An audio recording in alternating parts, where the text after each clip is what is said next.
Okay, guys, I'm sharing the link with you. Check whether audio is working or not.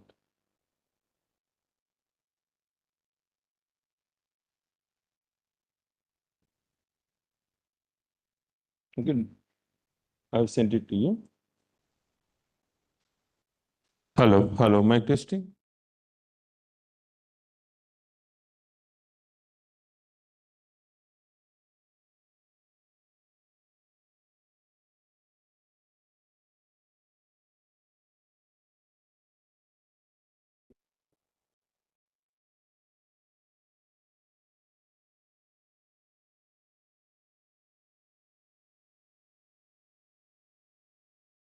Audio testing.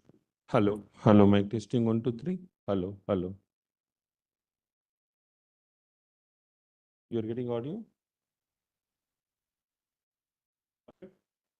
Share that link with you. Should I make it public?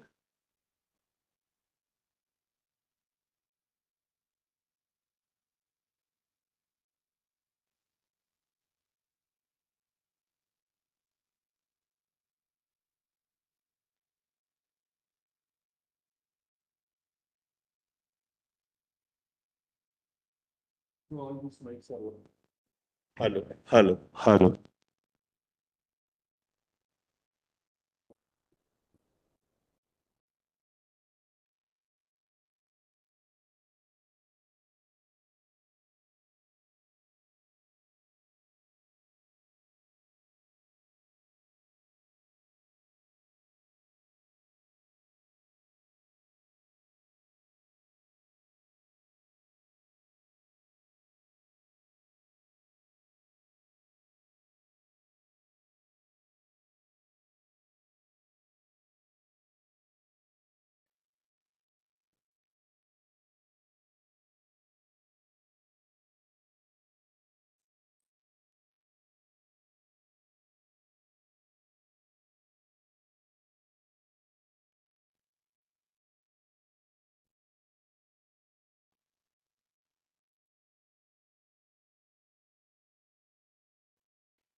Madam.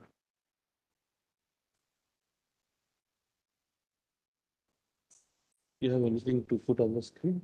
PPTs? Shreya, do you have anything to put on the screen? PPT. Yes. If we can connect, that will be great. Can you send the file to me? Send the file. Is Can- there, how do I do that? Email. Email it, yeah, sure.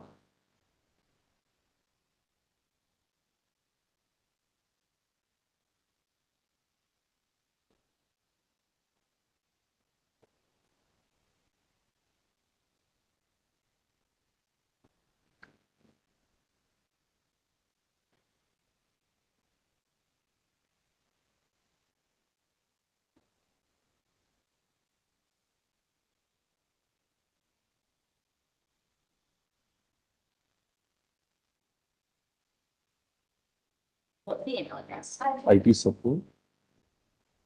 Yeah. At the rate. Debate. Sorry, yeah.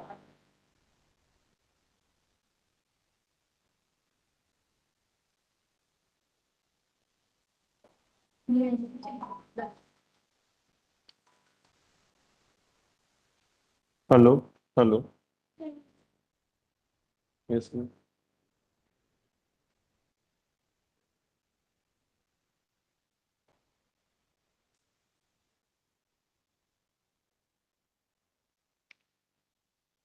Okay, 1 minute. It's pretty nice. I thought it would be more, but it's free. Hang on, it's just 70%. Hang on, is that? The rest of them. Sorry, No, yeah. showing address not found. Yes, see the name. IT support .ac.in. Is that touching anything music app? Hello. అది examination hall పోవా ఎక్కడున్నాను please examination hall పోవా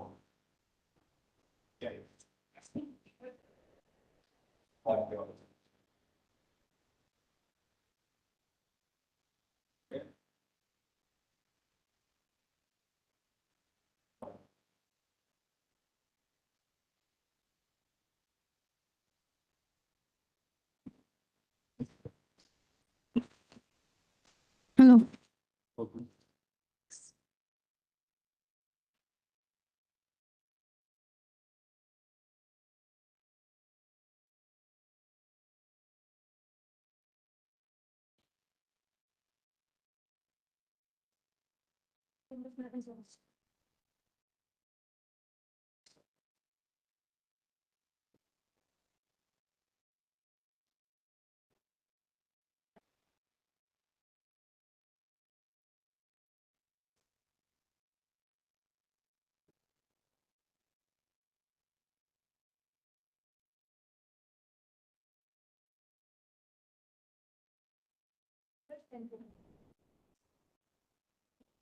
I didn't see it.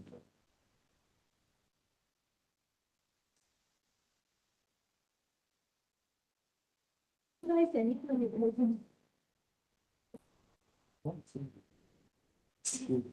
is Google.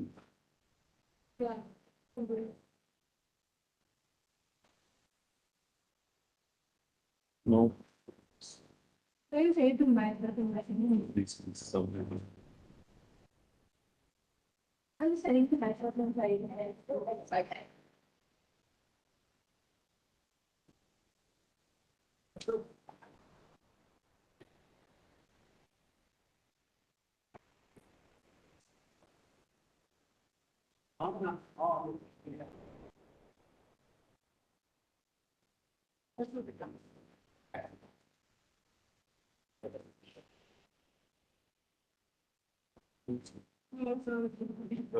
You're not getting it.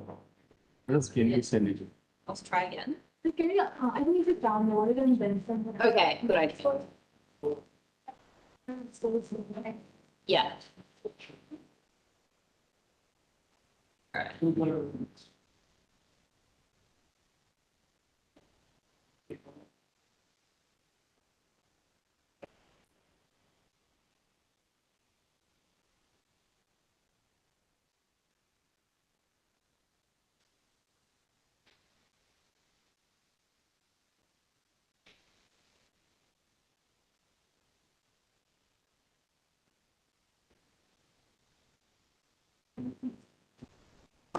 I guess. Hi.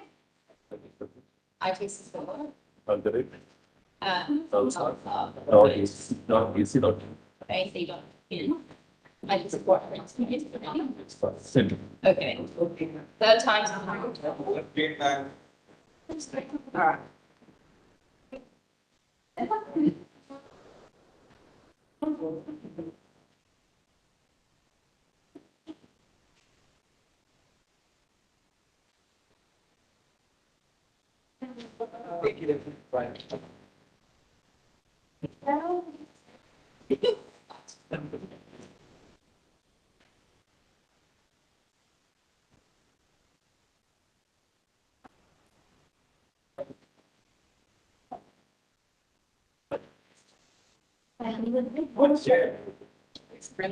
No. Oh, wait, okay. What? Um, Did you send? no. It's just not. Very good. Yeah, it's just not. No. Yeah, it connected to the Wi-Fi. But it's just not working. What type of company are you going to send to our cylinders or? Yeah, I can WhatsApp it. Yeah. Forget more of you. Pardon? Okay, stop being I can WhatsApp it. Yeah, this was not. What was I saying?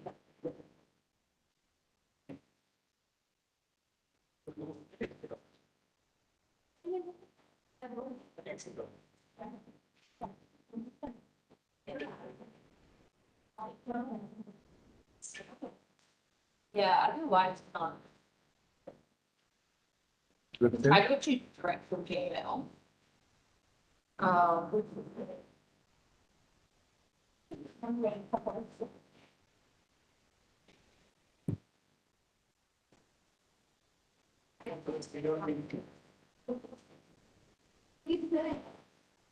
What else? Send it back. Yeah. Okay, this will be complete. Yeah.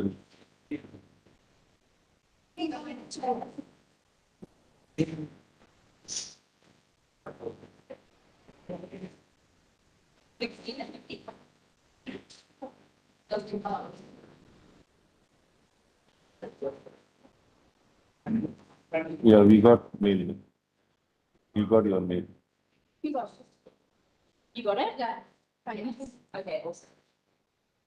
Okay. Fine.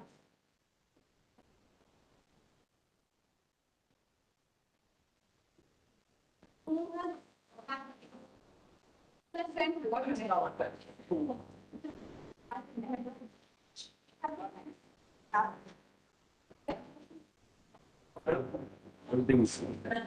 She has to use this mic. Okay, you can move the slide. Yes. Thank you, sir. Very powerful time. Just you done.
Sorry, Amisha has already solving.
Yeah, I feel like.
Yeah, yeah, totally. That sounds great. Thank you.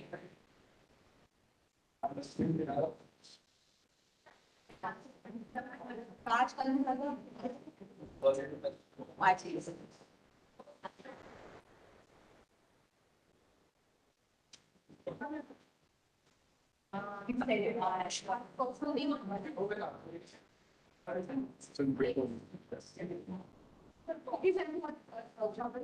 The best one, the breaking pretty good thing. Second one, number one.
Hey, do either of you guys have a phone charger? Okay. Thanks. How do I control this, by the way? Just like a normal have a keyboard and mouse. Hi, does anyone here have an iPhone charger by any chance?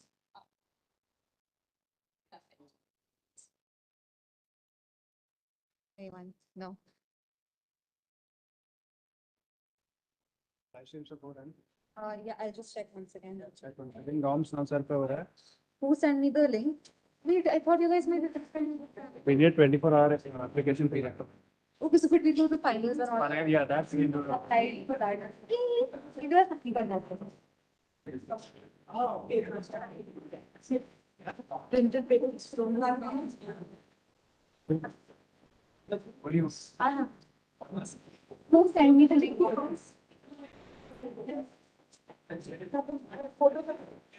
Come here.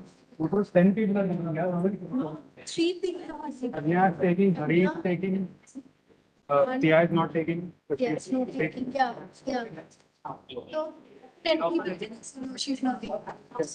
I need her to post.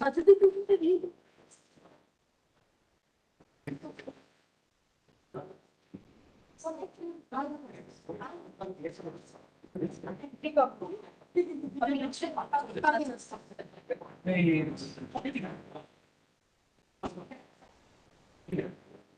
Come in. Come on.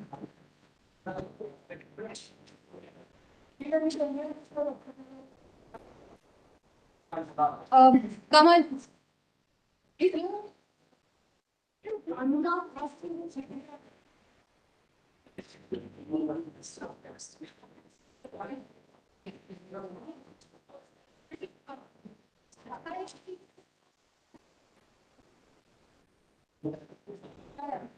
Stories. Yeah.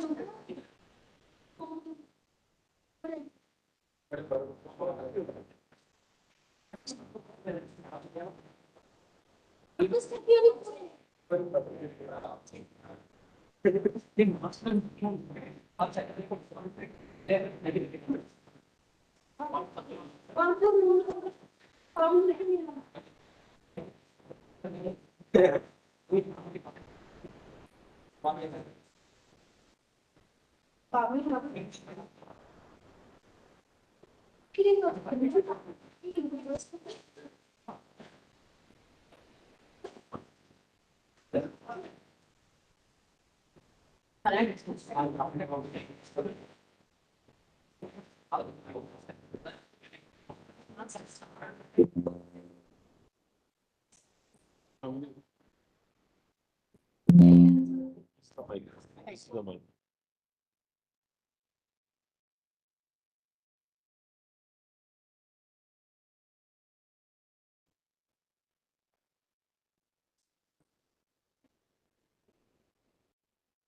Like 5 minutes. 5 minutes. So give us our point of still having us, they wanted to put 25 But it's also kids and they have just done with us. yeah, that's right. I was working in the fence. I can ask someone to get it. Pardon? I can ask someone to get it. Yes.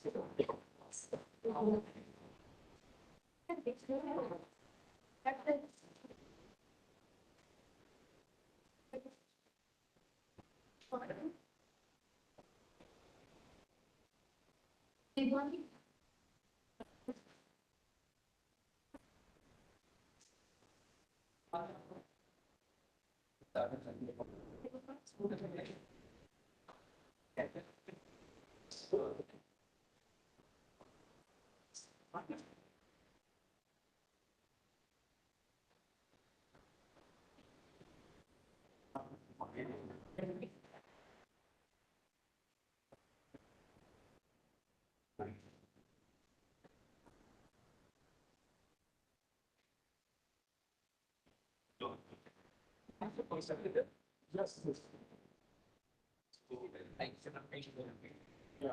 That's good. Where do you like? So you like playing things. Yeah.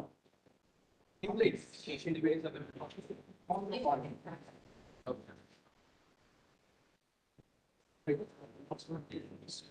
I use the bit of I was got very exciting. Another important basement and shit like that. So I might think of starting with ABB. Someone start this. Last year, what I was nominated 2 years before. Back then in sort of the which I won that. That year, in the last minute, you could get a Southern. So he was that saying like. That's what I like. Yeah. That you were almost something game. I would usually do IB as a ABB. Is what is especially possibility.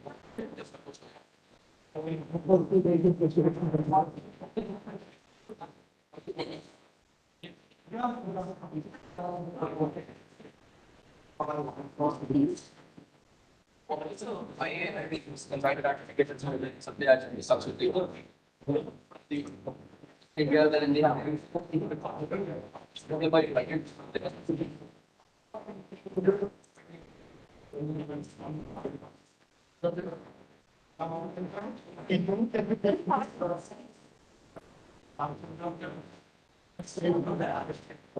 It's a pain. And it's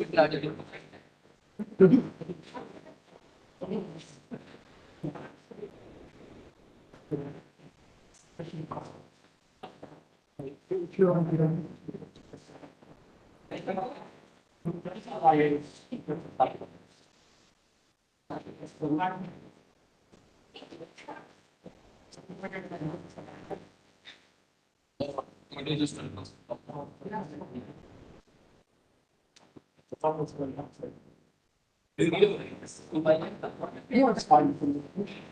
You usually get the handbag to the crowd because they need to ask something they get. Yeah, but it's fine.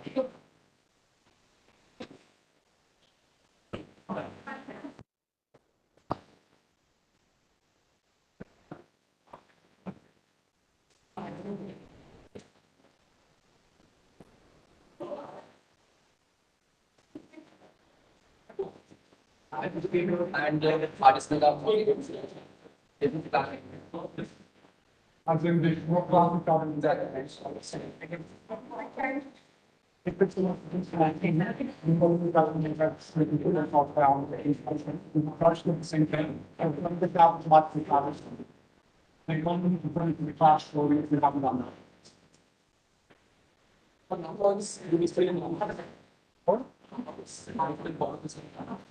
So it's in the back, so basically. What about arch and the way of it's the pipe? Yeah, so like essentially we have this, we have what's called soft flashing. So it's a good thing about battery.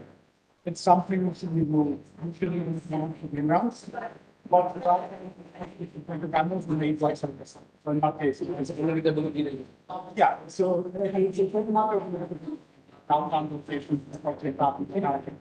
But the thing is, Actually, we have a bigger panel. if this one week execution is balanced by judges, we might say it's fine.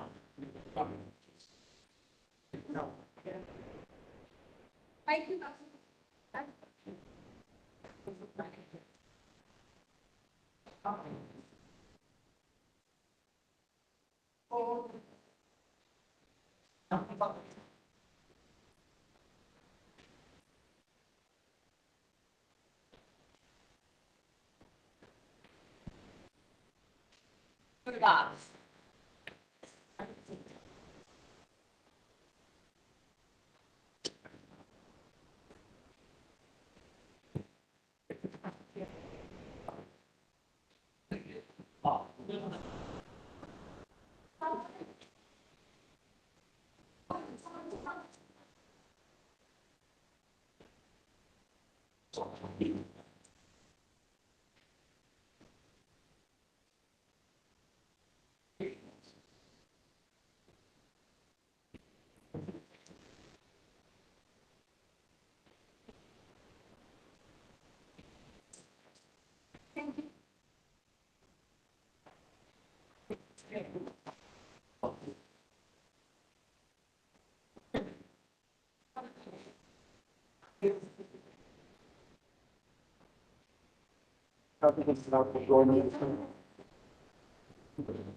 We can go together.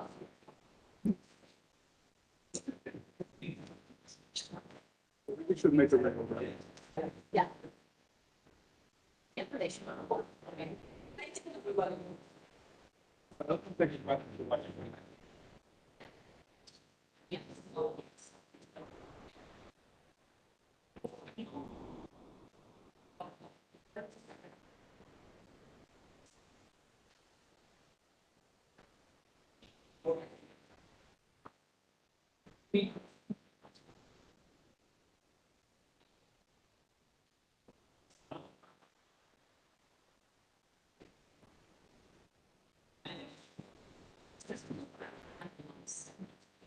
Like, how are you?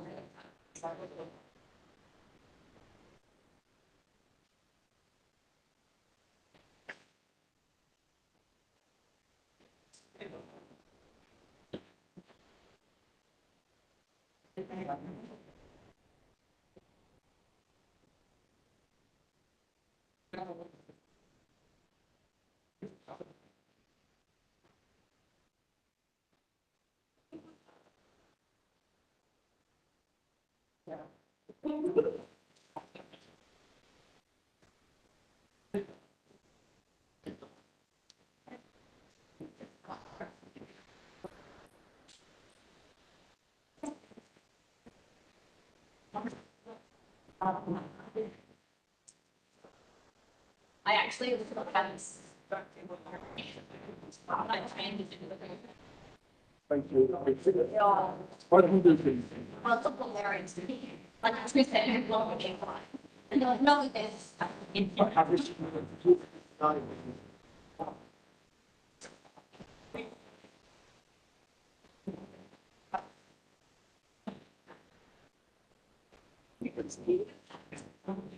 Wait, this is going to be more basically. Yeah. Yes. My dear friend, we get to meet with the kids. Just for all you open, that you open, here's Yeah. like the kids. He is, all he is. You know, there was a girl who was sitting and like, had was still on. So, she had passed it. Yeah. Just like the big events. But no, mind if I take a pen focus? Please, yeah. So I am participating in the I just going that brings the common activity. We'll be doing a seminar for it. Something. Yes. Yeah, before we start the round, we have this.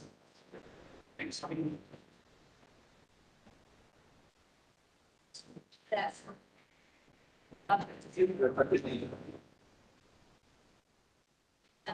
What's up?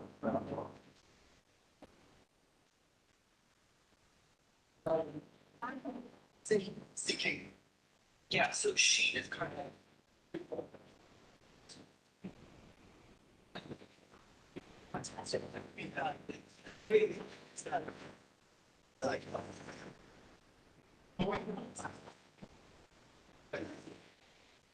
Wait. Let's go. Who's speaking Sunday? So I'm gonna have the very background. Wait, Michael Jackson.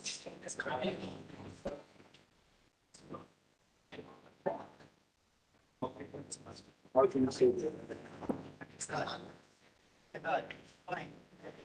Yeah. Sorry, what? That was the answer. Yes, even better. So there's opening all gardens. Ethan and I are sealing. Yeah. I'm gonna send you the top of my own. Later on, he wants how to meet. Ruben tries to be all I do to us. So he's like, same round for me. For this. Oh, it's enough. I just put it the funny parts for those.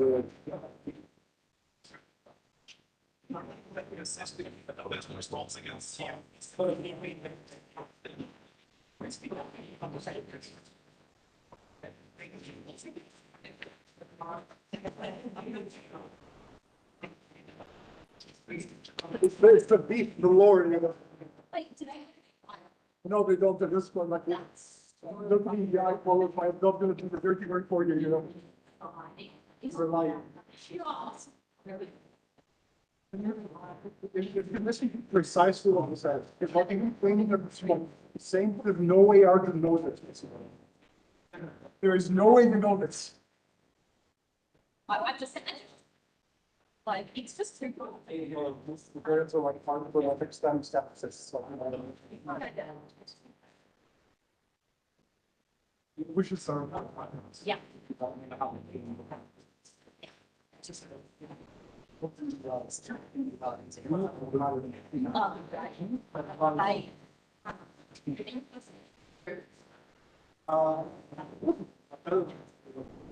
I appreciate what, like, I use it for, like, the graphic read for very, going on. When you like send chat some shit like this, and I'm like, why is it so weird? Yeah. Why do you move to like? I have a friend. And like, that's super to bring it up, you know. The thing that's like, I'm able to do comments like saw the ghosts. So it's so nice. Like, what it was so good. And then I even played off the ground, but like, you are the funniest fucker I've ever. Like, oh. Like everyone's like, It's like, let's talk about it. Like, if you didn't have that many comments.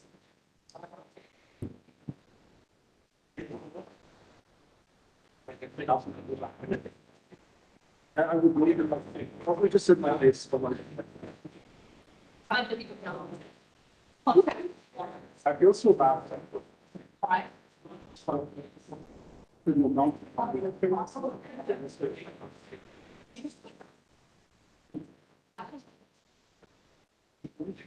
Probably wouldn't stop it by like 1,200 volts. Yeah,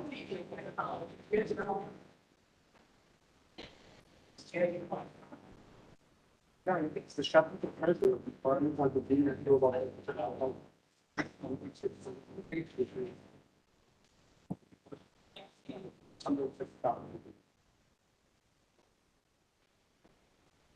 What's it? I'm gonna get through it.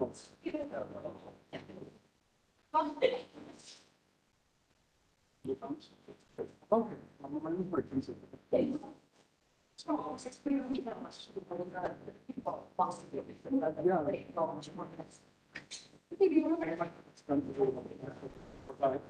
They never have to worry, that's so much for me.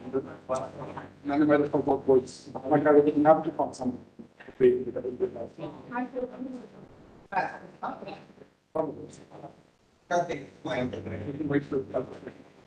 Yeah. Welcome to the.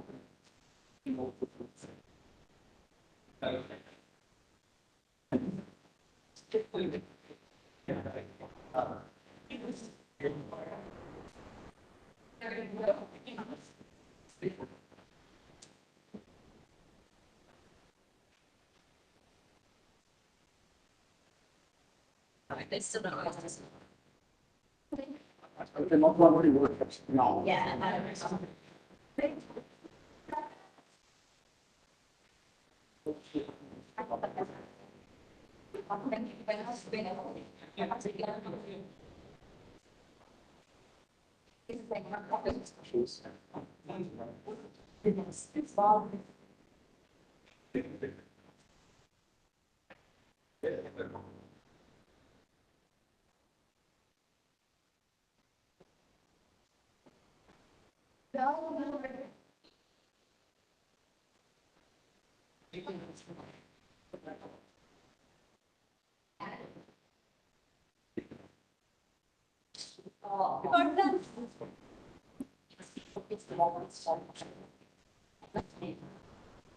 I think you're going to put it on. I'll take somebody else. Yeah.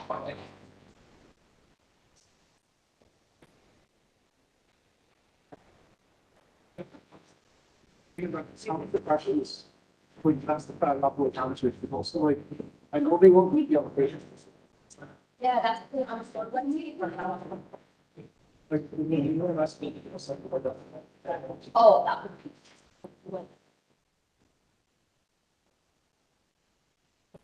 It's a complicated, but they answer the paper.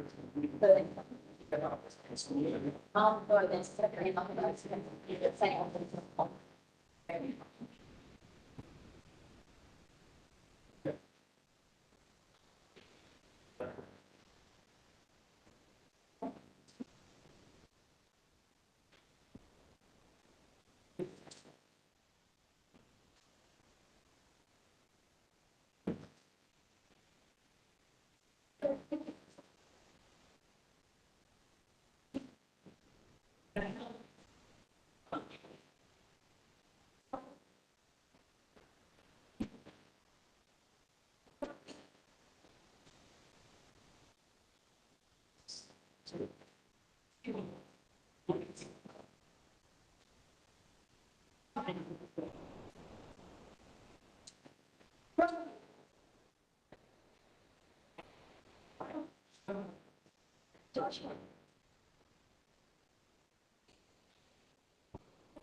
We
also started.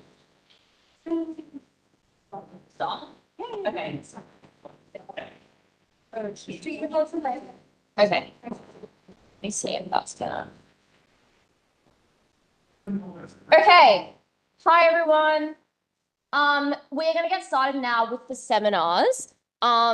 Yeah, okay, cool. So we're gonna be giving 3 seminars. The first one's gonna be relatively short. The first one is like a basic how to do BP, and then the second one's gonna be on rebuttal, and the third one's gonna be on extensions. So the first one, Chris and I are gonna do together. My name is Bella, and this is Chris. And then I'm gonna do the one on rebuttal, and Chris is gonna do the one on extensions. Okay, so firstly on BP, how like do you guys, you've all done BP debating before, right? Yes? Hands up if you have not done BP debating ever before. Okay, awesome. Well, then that's perfect. Okay, so this is basically what this seminar is then going to cover. So, the main difference between BP and other forms of debating, like school-style debating or Australs style debating, is that there are 4 teams with 2 speakers on each team. And you can essentially think of it like there's 2 affirmative teams and 2 negative teams. There's top half and back half. So there's like lots of different ways that people describe them: opening, top, front, but they all mean the same thing. And then like closing, back half, bottom half, whatever, all mean the same thing. There's 15 minutes of prep and speeches are 7 minutes. And within those 7 minutes, you have a minute on either side of what's called protected time, which is time where points of information can't be asked. So a point of information, which I'll explain later, is basically just another team asking you a question about your speech. And during the first and last minute of your speech, none of those questions can be asked. And the point of that is basically so that you have time that you can speak without being interrupted, because that's kind of helpful mentally for speakers. That's a diagram.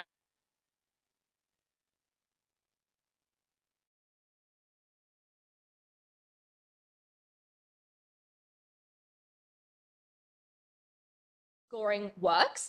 This is an example of a ballot where I got the 4th, but this is kind of how it'll happen. So it won't be a team that gets like a win and a loss. You get a 1st, 2nd, 3rd, and 4th. The good thing about BP is that if you win, you get 3 points, but if you lose, you get 0 points. So it kind of is a bit more brutal than other forms of debating, like 3v3, for example. Like getting a 4th really feels quite terrible, but similarly, getting a 1st feels quite awesome. So I guess it kind of goes in that way.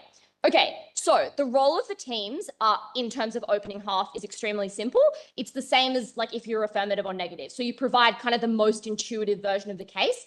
And obviously, because you only have 15 minutes of prep, you don't have a lot of time to think of material. So in that 15 minutes, you're going to do a brainstorm and you're going to think of as much as you can, but there's a limit to how deep that stuff can actually be, just because you only have 15 minutes. And like, you know, particularly if you're thinking about a complicated politics topic or a complicated IR topic, you really only will be able to scratch the surface if you're opening half. And so that's how closing half is able to get ahead. Because if you haven't done BP before, it might seem like, oh, well, how can you ever win on closing? Because like all the stuff has already been taken by opening, but often that's actually just not the case because they haven't actually had time to think of it. And what closing half does is provide what we call extensions. What extensions are basically an extension of the case that's already been brought forward. So maybe it's vertical or horizontal. What that means is that you can either provide totally new arguments, or you can provide the same, like different versions of the same argument. So you can add analysis, you can add impacts, you can add weighing, or you can be like, well, here's this other crazy idea that we thought of. The good thing about it being closing is that you have way more time. So particularly when the debate's really complicated, often it's actually better to be in the closing half because you have so much more time to prep. And like there are times when you're opening on a hard motion and like it takes you 10 minutes just to figure out what the motion even means. And so if you're closing, you have a massive advantage in that way. The important thing here is that what you can't do with your extension, which is the speech you're giving at closing, is contradict what your opening has said.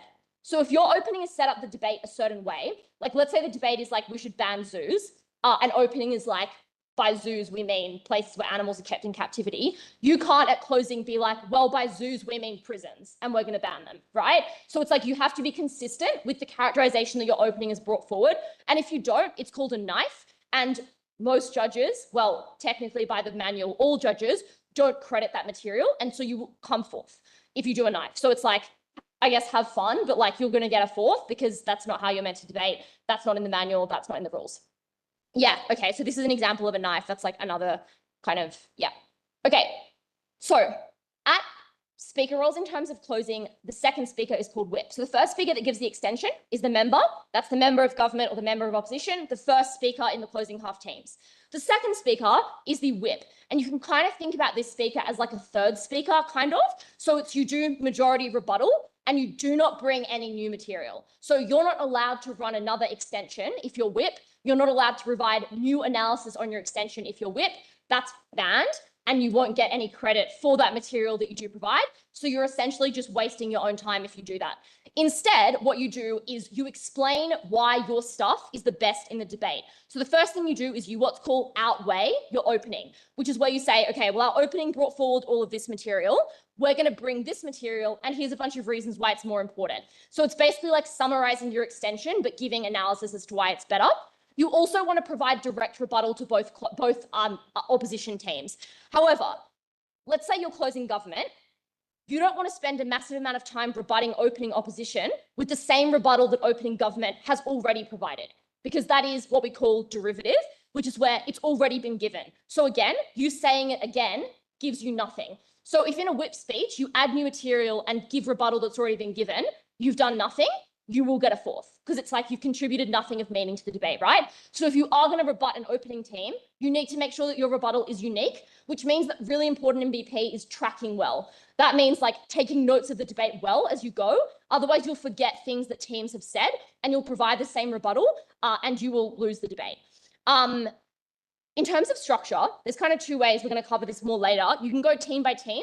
So like be like, I'm going to respond to OG, then OO, then CO, or you can go clash by clash. So you can be like, firstly on the principle, secondly on the practical. I personally think that in BP debating, it's better to go team by team, just because it means you're more likely to be thorough. It's also easier if you're a beginner. It's much easier to go team by team than it is clash by clash, just because it's like kind of easier for your mind to follow, in my mind anyway. And that's kind of how you do it. But the most important thing is to have a structured speech, because like, if you don't, then you're kind of screwed. Do you want to take over? I can do this. Yeah. All right, so picking up from here, just some general advice to finish off the presentation before Bella does the rebuttal workshop. So firstly, just some tips on winning both from opening half and closing half.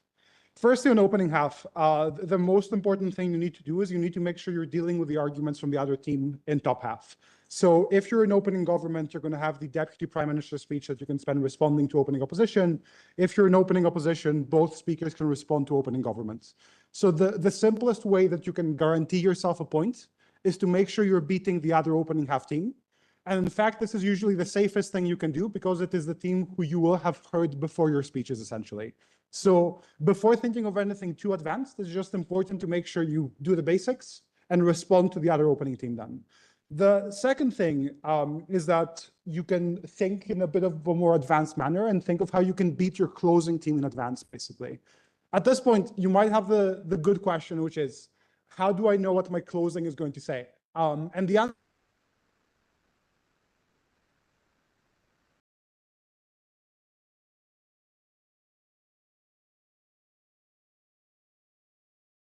what this means then is that if you have an intuition for what you haven't done as well, or maybe what you skipped, this likely will be the same thing that your closing team has identified. Therefore, spending some time in prep time to think of not just what you are running, but rather what the rest of the material on your side is, can let you basically guess in advance what your closing is likely to do. The other question is there a strong opposition argument that the opening opposition team hasn't covered, for example, if you're an opening government? So even if the other top half team hasn't run their arguments perfectly, you should still anticipate that the stronger back half team can come in and do exactly that. So basically, don't just respond to the weak version of arguments, but try to think what the strongest response you can give is, even from top half. Basically, the most important piece of advice I would give from top half, and I think this is where BP differs from 3v3, is that you need to play defensively, basically. So there's no point in getting up and basically dumping anything you can think of, because often if you run too much material, you won't have the chance to run it very well, basically. It's far more important to run fewer arguments, but to run them to completion, and then use the remaining time you have to place those arguments, do the framing, and weigh them off preemptively against the rest of the material.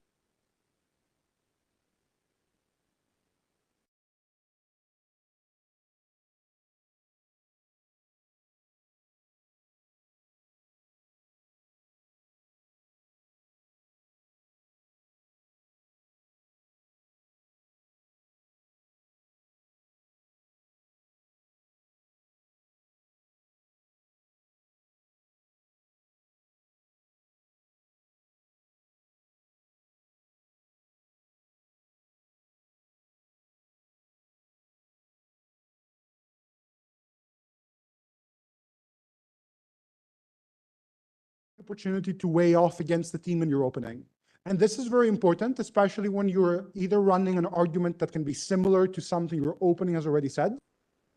You're not running analysis that is clearly better than your opening's analysis.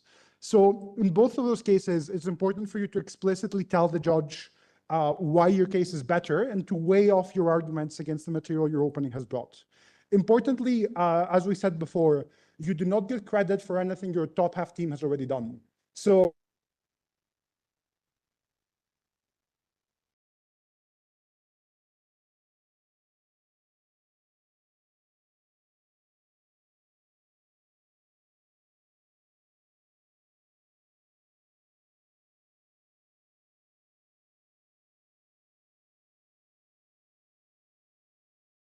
derivative. What is the B thing? Okay, that's fine. So in terms of back half and why it is that you shouldn't panic just because you're in back half. The thing that's difficult in top half is that you don't have a lot of time to prepare. Top half will run some arguments to a reasonable degree, and they will probably run the obvious material. But the advantage you have is that even though you're constrained in terms of what case you can run, you have a lot more information than top half teams do. Because by the time you speak in the back half, or by the time you whip, you will have seen most of the debate already. So this is what you need to use to your advantage. So the important thing there is, in prep time, you should try to identify what your opening team probably will say. So like ask yourself, what's the most obvious argument in this debate? And most likely your opening team will run it basically. At that point, what is really important in closing more so than in opening is that you need to be going with a plan basically. So don't focus too much on the question of being new basically, because yes, it's necessary for your extensions to be new. But the thing is that like most new material doesn't win the debate. And what I mean by this is that the category of material that is both new and wins the debate is far smaller than the material that is new basically. So don't hyper focus on the question of being new, but try to ask yourself, what can I do in back half to improve what we have heard in the top half of the debate basically. So you have thinking time, and you should be using that time to prepare your case and to think how you will be able to insert yourself in the round essentially. So, and this is not just true for new arguments, but also you can think of new ways that you can prove the same argument as your opening. So don't fall into the trap of, crossing off one of the arguments you've prepared just because your opening flags it. Like ask yourself, what has my opening really proven? What analysis have they given for it? And is my analysis different? Because oftentimes it will be enough for you to be different for you to be able to have a new case. And you can then take your time to weigh the new material, even if it's like similar before the weighing happens, basically. So don't hyperfixate on being new. Like, of course you should be new, but basically there are far more important and interesting questions in closing half strategy than merely being new. And I think that is the trick to like delivering strong extensions, as I'll discuss a bit more later. Using prep while in closing. So the first thing is that in top half, of course, you want to spend your time looking at your case in detail. So, that means then that in top half, you want to spend at least 5, 7, 8 minutes, like, depends on you and your partner, just writing out the case. So discussing the analysis and just being very granular and specific, basically. So by the time prep time ends in top half, both speakers in your team should know what you're running, and not just the headline, but the case itself. So what's the analysis? This is sort of the opposite in back half, where you don't want to like dive deep immediately, but rather you want to spend prep time coming up with like the different categories of argumentation, like clash that will happen in the debate, basically. So this means then that you don't just want to very narrowly focus on one case immediately, but rather try to think of what like the breadth of material that is available to you is, and try to think in advance how you might utilize the different extensions you may be able to run. So you may identify that the debate has like 3 different arguments on your side that are strong. And what you can think is, assuming opening runs the first argument, how might I extend either with the second or the third argument? And then you might notice that the third argument makes it easier for you to beat opening opposition as well, for example. So that is the way you might think between your different extension options. And the thing is, in preparing like your repertoire for what you're going to do in extension. So you want to think of the cases, and then you want to use your thinking time both in prep time and during the debate to figure out what it is that is ideal for you to run in extension, essentially. So try to find something that top half is unlikely to do and develop it a bit sometimes, but make sure you are playing it safe and still considering the entirety of the debate so you don't get caught off guard by a top half team that does something very different from what you expected. Basically, in closing, it's a very big mistake to try to have your extension ready or written from prep time, because one of the most important skills that you need in back half is like the skill of being dynamic, basically. So you need to be ready to react to what you hear, see what top half does, and adjust both your extension and the whip speech to that. So don't think that just because you're extending, you don't have to listen to your opening speakers. And as a whip speaker, don't ignore your opening, essentially. Like, it's very important to carefully track and to carefully place yourself within the round. POIs. Basically, to ask a point, you just stand up and you raise your hand, you say point of information, etc. Points can only be offered between the first and the 6th minute. And basically, it's heavily recommended by the World's Manual that every speaker takes at least one POI.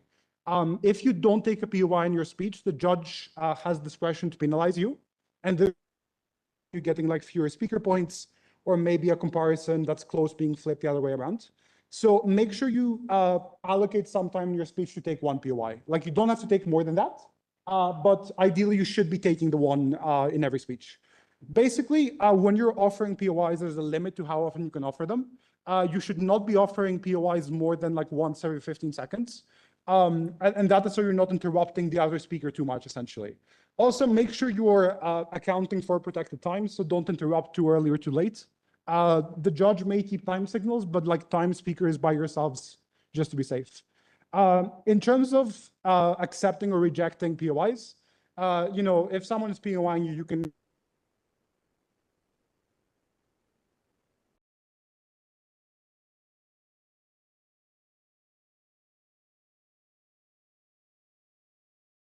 the other thing you can do is you can ask the other bench for a POI. Like, so you might see speakers at like 5:30, they'll say, I'll take a point from opening now, please, for example. To be clear, that doesn't mean that the opening team is obliged to give you a POI at that point. But, most speakers take a POI somewhere between like the 4th and the 6th minute. Like, you don't take them too early. But that's like mostly a matter of preference. Like, as a piece of advice, here, basically, I would prefer if you do as I say rather than as I do. Try to take your POIs before the last minute. I am a bit notorious for like accepting POIs at like 5:59 and like 5 milliseconds most of the time. But the problem with that is that you're getting information very late in the speech. Like, it's usually better to take POIs at like 4:30 or 5-ish, just because this gives you like an extra moment for you to respond to what the other team has said from the other bench, and still have like the last minute of your speech, like your summary and your weighing and your conclusion, basically. So don't take them at the last minute. I do it anyway. It's not a good idea. I should stop doing it, but yeah. Okay, so the other thing is that when you're in closing, it's usually good form to take POIs from the opening team rather than the other closing team. And this is not something that you're penalized for explicitly, but rather because top half teams don't have the opportunity to directly respond to closing half teams, judges are going to holistically consider how much you have engaged with the top half and back half, basically. What this means then is that if you don't take any POIs from the team on the diagonal, so the opening team, this may like serve as part of the judges thinking you haven't like charitably engaged with them, basically. So it's usually important for you to give the opening half team at least one POI in most debates. Though, of course, this is not mandatory and you won't be penalized if you don't. Using POIs, basically, like, it's often very tempting to just like respond to the silliest or like the worst argument from the other side. Like, you're often like itching to respond to the thing you think is silly, but often that's going to be the worst part of the other team's case. A few things you can do in POIs that are useful is like, firstly, you can just offer like a response to an argument. You can point out a contradiction in the team's case. You might offer like an analogy, and this is something you might see like back half to top half teams where they're like, what do you think about this other case? Like, would you stand by this as well, for example? And this can sort of be the sort of test question where you're trying to see what the limits of the top half case is. Or you might, for example, if you're in top half, you might want to remind the judges of something important you said that back half is very conveniently ignoring. So you might use a POI to tell them, we proved this, and this defeats the closing government argument, for example. So you may also use this in back half to like introduce some material or some response. Obviously, you don't want to leak your extension because that means that the deputy speaker on your side can just take it and you're going to be very sad. So be very careful in back half in terms of what you reveal and to what degree. But basically, if you want to introduce like a frame or something, a POI can be a useful way to just bring it to the debate earlier, especially because that means that the judges can see that you gave the other side like the chance to engage with the new frame you're bringing back half. Answering POIs, I did not write these slides. In terms of, no worries. But no, it's, POIs are usually either like very straightforward or they're very bizarre. If someone asks you a bizarre question, a very straightforward answer is, you tell me that in back half. Like, you don't have to, you're not forced to answer. But also it's important to, first of all, listen to the speaker closely. So don't cut off the POI immediately. Like, let them speak for like the 10 to 15 seconds, but also stop and think of what they're getting at. So, often there will be a reason behind the POI you got, and you can try to work backwards to figure out what that reason is. Even if a POI like catches you off guard, like don't let the judge know. And like worst case, you can either say, I'll get that later, or like my partner is going to respond to this in deputy.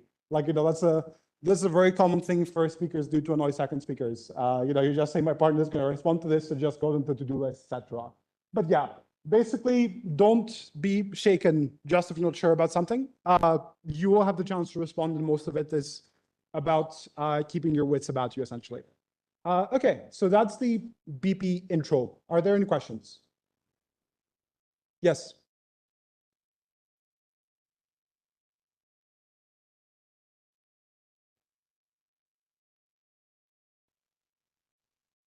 Yes, so if your analysis is different, that is an extension. So even if you're running the same bottom line for your argument, so even if you're proving the same impact or you have the same headline, if you have reached your conclusion in a different way from your opening, that still counts as an extension, yes. Yes, exactly. So if you're giving like different analysis,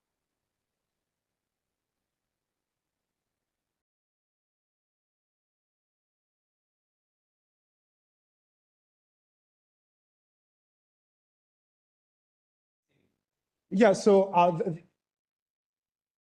that is like the one exception the manual gives, but it's something that you should be using very, very sparingly, basically. Like it says, if your opening says like the sky is green, like then yeah, you don't have to stand up in closing and say we agree that the sky is green. Like similarly, if your opening argues for the wrong side of the debate, you don't have to argue for the wrong side of the debate. But basically, you usually don't have to rely on this. And it's often more so that if your opening team has said something silly, or if they haven't proven something, you case relies on this, like we don't necessarily agree with it. Like you don't have to disagree, here are reasons why our case like works better, essentially. Like, it's important to be gentle as you slide the knife against the back of your opening. Any other questions? Yes.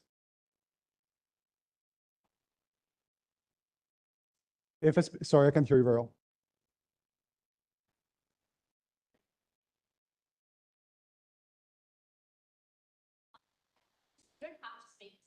Like that's totally fine. Like you shouldn't be penalized for speaking for shorter, but in the instance where they're only speaking 3 minutes, that's probably a pretty good indication that they can provide a huge amount of analysis. So they should be penalized because of that, not because of how, like you could give an amazing speech in 3 minutes, but most of the time you wouldn't. But also if you only speak 6 minutes, like that's totally fine. It's something that has happened.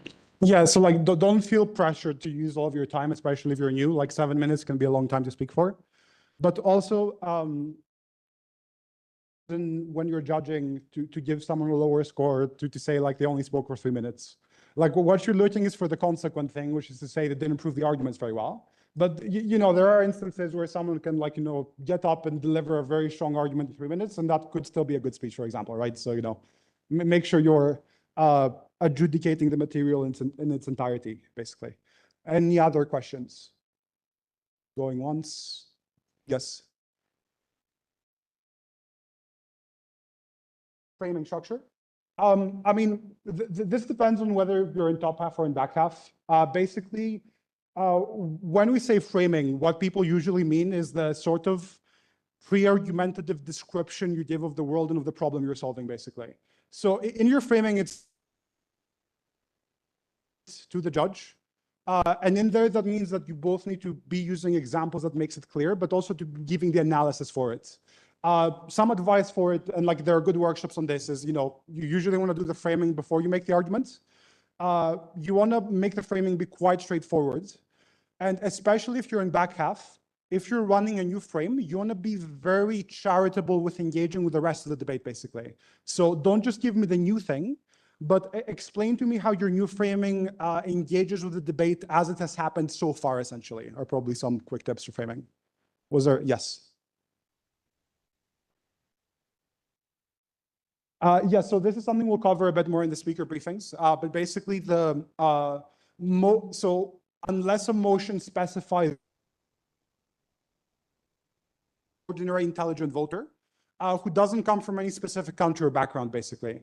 So what this means then is that you're running arguments from like a general point of view, and things like saying, this will make things better for this country, unless you explain why we should want things to get better for the country, for example. You may have debates that explicitly tell you that you're either like an actor or they ask you about the interests of a country, in which case you will be asked to debate what most benefits that country without having to justify why that's a good thing, basically.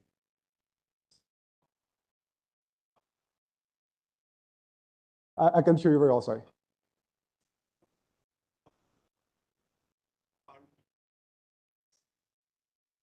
Yeah, so BP does maintain like some formalism in the name of the positions. Like, we have the prime minister and leader of the opposition, and those are inspired by parliamentary systems. But the thing is that the BP itself doesn't really follow those formalisms very much, as in we're not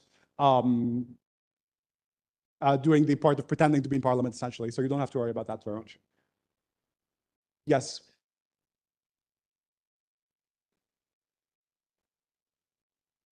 No, if it's a definition that opening is empowered to give, then you have to stand by it. Like that would be the role of like the other opening team to do. So like if they give a definition that is objectively super crazy, then the other op team can touch them on it. But if that becomes the definition that operates the top half of the debate, closing has to go with it. Yeah. Okay, for the sake of time, I think we probably should go on with the rebuttal workshop. So. Is it on the email?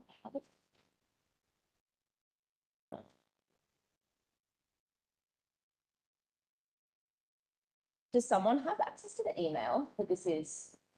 Who had that? I don't know.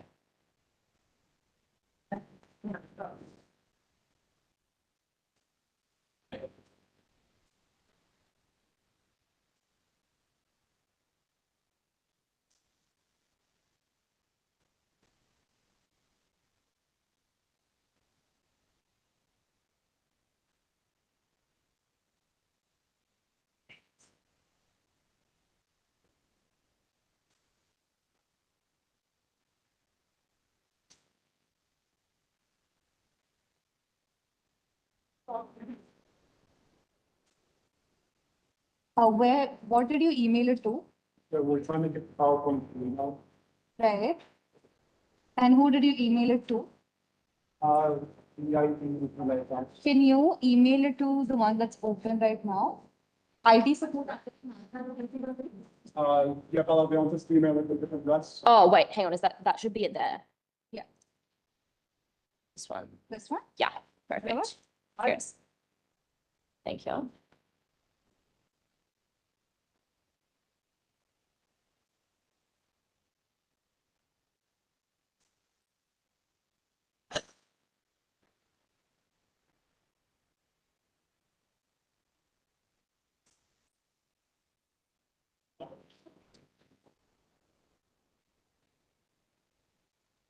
Chris, can you help me? No, it's not loading. It's a slow computer, I think. It's like,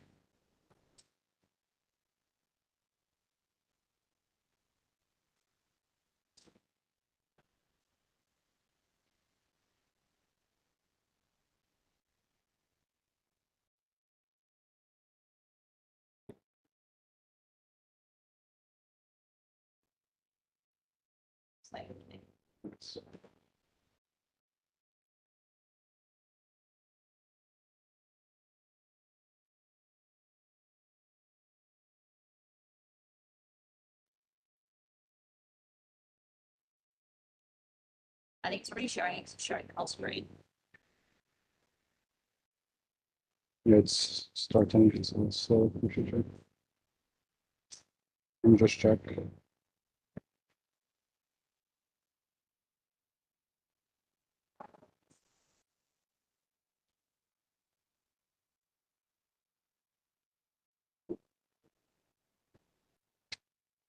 Sorry.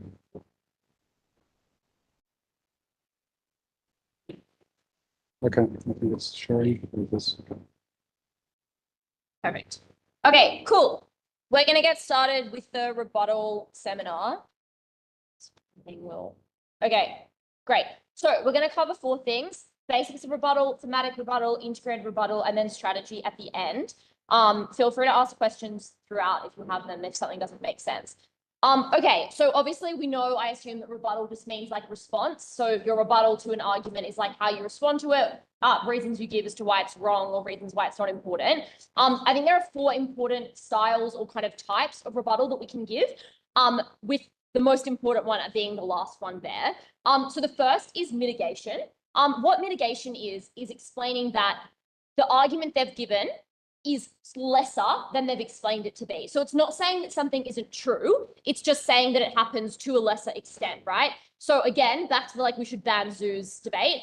If Gov is like we should ban zoos because they are terribly cruel to animals and animals get really upset, you could mitigate that by saying, well, it's true that animals are treated not amazingly, but it's not nearly as bad as they're making it out, right? Like they have food, they have water, they have protection. All of those things mean that the scenario is not as bad as Gov or ARC is explaining it to be. So that's what mitigation is. And mitigation is a tool that is important because there are often multiple ways to mitigate an argument, but often there are only one way to do the rest of this style of rebuttal. The second thing is to disprove them. That's when saying that the thing they're saying is actively not true. So this is like, this argument does not exist in the way that they say it will. And note the fact that often it's hard to disprove things because often debaters are saying things that are true. And so it's sometimes easier to mitigate things than say that they aren't true. The third is weighing things up. So it's saying that, okay, they've explained that there are some benefits, but here are why our harms are worse. So in the case of the zoos debate, we might say, okay, it's true that animals might be treated badly in some cases, but we should care more about rehabilitating animals that are really endangered, at doing breeding programs for animals that are really endangered, right? So basically you're saying we'll cop their harms because we get a bunch of benefits. And that's really important because especially in BP, that's the kind of thing you can do, for example, to beat out your opening. So you can say, well, they gave the harms about this thing. The harms we're presenting are actually have higher gravity and are more important. The final type of rebuttal is the most important, and that's flipping. So that's basically where you explain what their claim is and flip it to benefit your side. So in the instance of banning zoos, and AF again, they've said it's animal cruelty is bad, you could flip that by saying that they actually get more animal cruelty on their side because when animals are left in the wild, they are completely non-protected and endangered species get killed out because people poach them, right? So you say that literally the opposite is true. So note that that's different to mitigating it, which is playing down the harms. It's actively saying that it works better on your side. Does that make sense? So flipping is the most powerful form of rebuttal because it means that you can co-opt all of their benefits and give the harms to them. So if you can flip something, you should. Sometimes there's no way to flip an argument, like it's just impossible, but where you can flip, you should try to do it. So in terms of other types of rebuttal, this is kind of within the categories we were talking about before. There are a few different types. So the first is rebuttal about logic, which is like, that doesn't make sense. This rebuttal is one that I would use sparingly, just because if you say something doesn't make sense when it does, you look like an idiot. So it's like, you should avoid doing that unless it is really true that what they're saying is dumb, right? And often debaters are pretty smart, so they often won't make these mistakes. They definitely can, but only say this when you're pretty confident about it. You can also use this rebuttal when they have a tension case, they've contradicted themselves. That's a useful thing. Note though that when you're pointing out contradictions, you can't just say the opposition contradicted themselves. You have to explain why that contradiction means that their case is in tension. Because just pointing something out doesn't really help you. Like as a judge, I'm like, okay, like they have a brain, they can point it out, but you haven't explained to me why it's strategic that they've contradicted.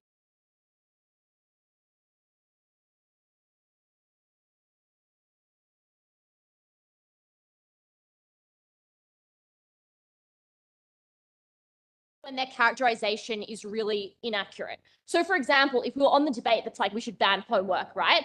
And negative or op is like, well, no, kids adore doing homework. They literally love it. You could be like, well, that's not really the case. The average student does not enjoy doing homework because it makes them feel sad and stressed, right? So that's not a factual inaccuracy because it's a characterization, but you can explain that it exists in the same way. So that's important. The final thing is rebuttal about significance, which is kind of what I was talking about earlier in relation to weighing.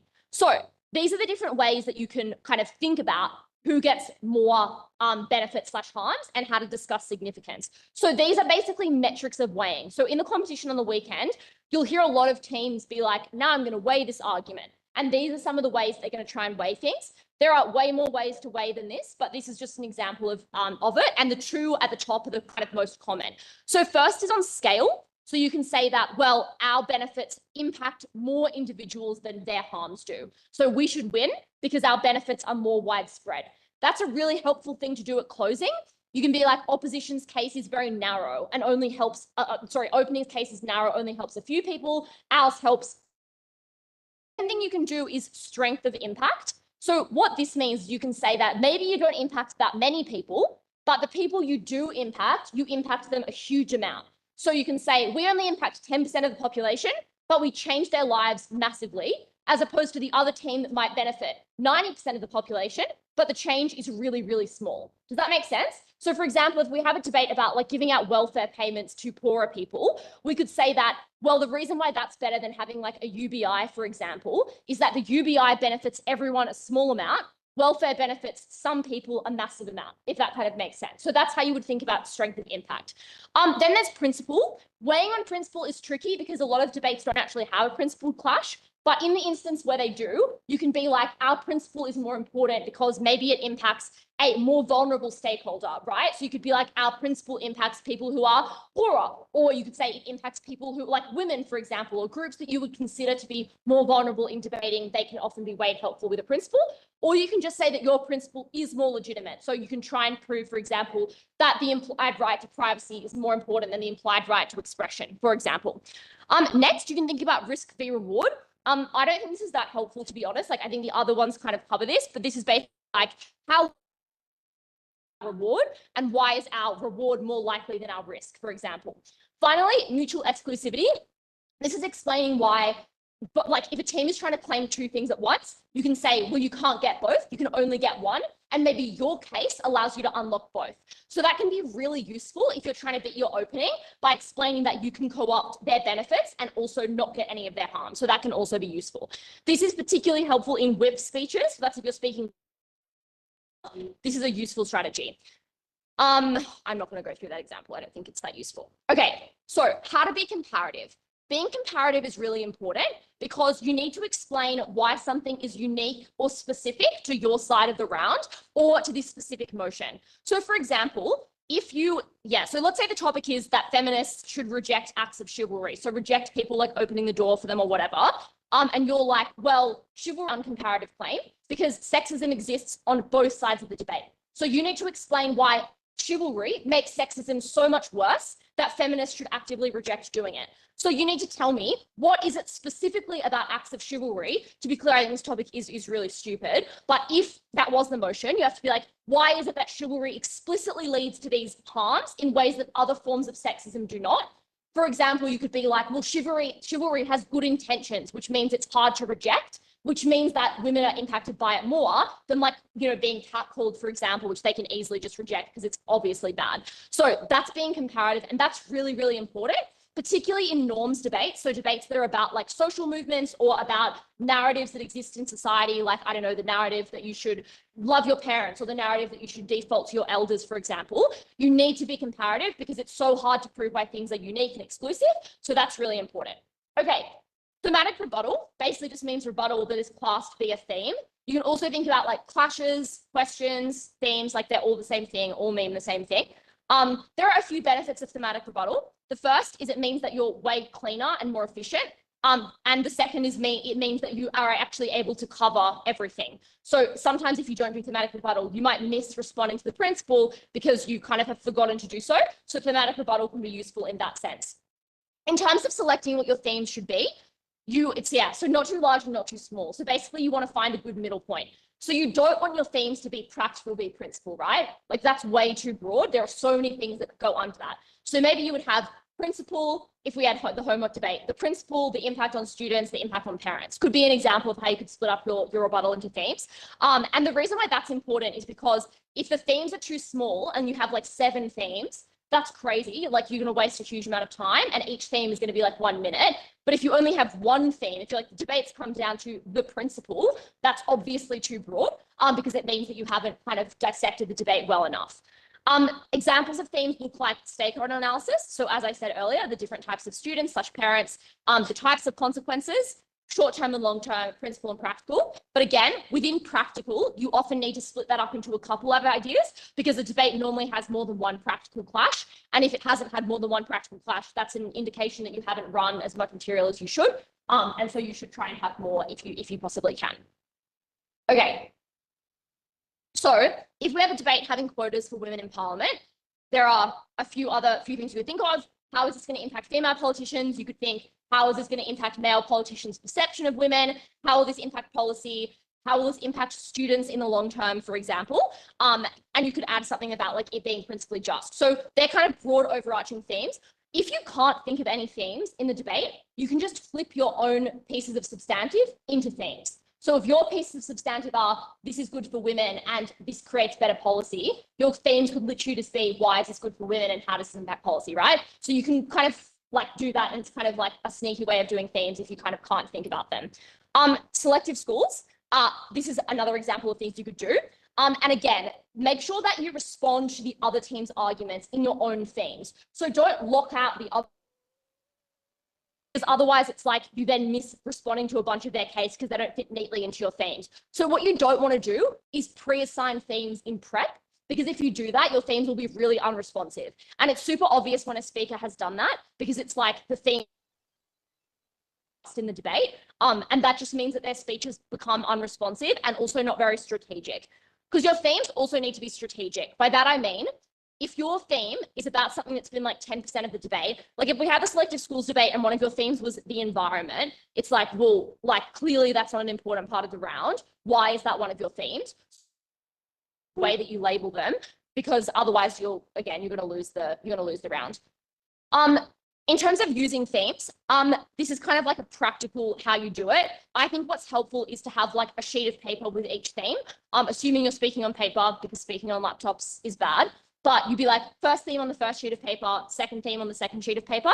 I think an important thing to note is that what you don't want to do is have like a gazillion pieces of paper for each theme, because then you just get really lost and confused. And like if you drop all your paper on the floor, for example, you then lose track of where anything is. And it means you get really flustered and your speech becomes super messy. So have as least paper as you possibly can and try and condense yourself. So don't write out, I mean, this is like a simple thing, but don't massive waste of time, don't do that. Have as little as you can and kind of try and speak from them. Also, when you're speaking at first and second, you can obviously also have thematic rebuttal there. So obviously it's harder because you've had less of the debate, but you can be like, as it says here, I'm going to start with the principal, then I'm going to deal with students and teachers. And that's just a way to give your speech a little bit of structure, even if not in terms of what's going to happen within your themes. You want to make sure that you don't just say, okay, firstly on students, and then go into a bunch of, they said this, we say this, they said this, we say this. What you want to do is flag how many things the opposition said and how many responses you have, which literally looks like being like, they had 3 pieces of argument, we have 2 responses, yeah? And something as simple as that can honestly just make your speech seem so much cleaner than it otherwise would, because it makes it a lot easier to follow. So even though it seems simple, a lot of speakers will just launch straight into their rebuttal, and it's like, oh, whoa, like I don't even know where you're going with that. And judges find it really hard to track those kind of speeches. So you're doing yourself a favor by spending 15 seconds at the start of each theme explaining what you're going to do, because it means that your speech ends up looking a lot clearer. Okay. So that's the main takeaways about why thematic is good and why it's helpful. Okay, important thing to note is adapting rebuttal. So what you don't want to do, let's say you're a whip speaker, so you're the final speaker in the debate at closing opposition, respond only to the case as it came out at opening government, first speaker, the Prime Minister, because it means that you've missed so much of the debate. So you can't just take what's said at first and then spend the whole debate writing down your rebuttal and then get up, because likely you've missed a huge amount of stuff that's actually happened in the round. So you want to make sure that you're adapting to the case as it comes out, because sometimes a team will get up, deliver a terrible case at Prime Minister, like truly terrible, but then they'll fix it in Deputy Prime Minister and it will be a million times better. if you don't respond to the deputy prime minister version, you may as well not have responded at all, right? So for example, some teams might back end their best speaker. So their first speaker is significantly weaker than their second speaker, which means you need to listen to both. Otherwise, you might miss out on their material, particularly if a team pro, like a pro-am team. Often the pro will speak second, which means that you need to make sure you respond to that speech. Otherwise, you're not doing anything helpful at all. Yeah. Okay. Integrate is essentially when first and second, I'm just talking about like PM, and this is in 3v3 format, but like the same thing. The thing about integrated rebuttal is it means that instead of having a separate part of your speech that's rebuttal, like first I'm going to start with rebuttal, then I'm going to move on to my points. Instead, you incorporate that rebuttal within your points. And the reason why that's helpful is because it just saves you a huge amount of time. Because often the responses that you give to rebuttal are what's going to come out in your case anyway. So let's say you're the leader of the opposition and you've just heard the having a section of rebuttal, you'd be like, my first point is going to respond to their first argument, and my third argument is going to respond to their second argument. That's really useful because it means that you don't waste time doing rebuttal, especially when you only have 7 minutes in your speech. This is kind of a way to do like hit two birds with one stone. Obviously, not always useful, not an obligation. That's for the reason that sometimes you'll have extraneous rebuttal that your substantive just doesn't respond to. So what you might do in that case is have a piece of extra rebuttal at the start of your speech and then integrate the rest of it. This is kind of a 3-step process. I'm not going to go through it, so feel free to take a photo if you want. But essentially what I'm explaining here is just like integrated rebuttal is helpful. You don't always need to do it. But in the instances where you can, it's often extremely helpful because it saves you a huge amount of time. Cool. That's it on rebuttal. Any questions on rebuttal? No? Okay, cool. Thanks. Chris, have you emailed the file? Yeah, question? On signposting? Yeah, so what I mean by signposting is just like if what you're going to do. It's kind of like a roadmap to what your speech is going to be. So you'll be like, the first thing I'm going to do is a piece of characterization. The second thing I'm going to do is an argument. The third thing I'm going to do is a second argument. And with rebuttal specifically, you'd be like, in terms of signposting, you'd say the opposition made 2 claims. We have 2 responses to the first and 2 responses to the second, moving on to my first response. So it's literally just numbering how many things you're going to do. So it's kind of like a path for yourself to, and then you make sure to refer back to it. So be like, now I'm going to move on to my second piece of response. Now my third, if that kind of makes sense, so that we know logically how to follow your speech and so that it flows better. Does that make sense? Yeah. Okay, cool. And like signposting isn't compulsory. It just makes your speech sound a whole lot better and it's easier to follow. Yeah. Have you emailed the file? All right, I'll get it up.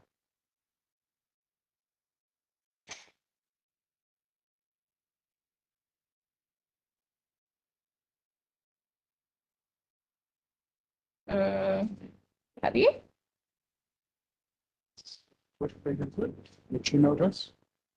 The IT one?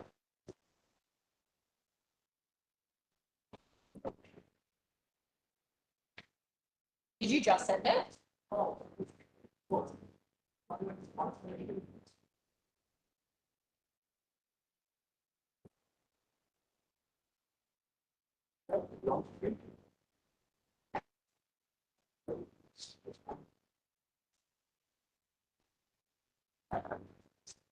Try again. If not, you can send it to me. I can find it.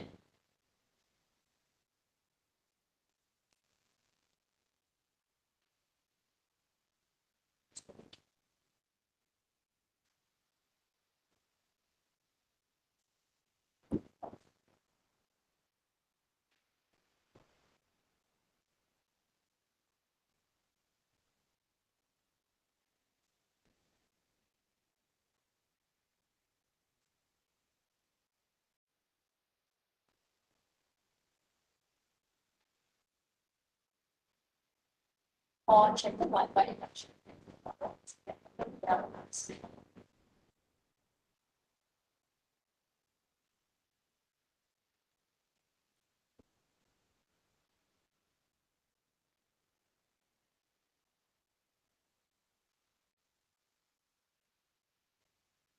Well done. Sounds well done, which is promising. Yeah. There you go, social.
I've lost the share screen button.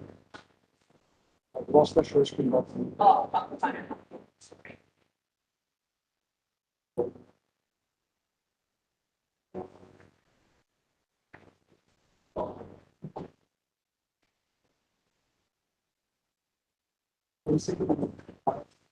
Yeah. Ready? As in, well, yeah, from all the on. Which way? I would like as in, yeah, it says it in the, Yeah. Okay.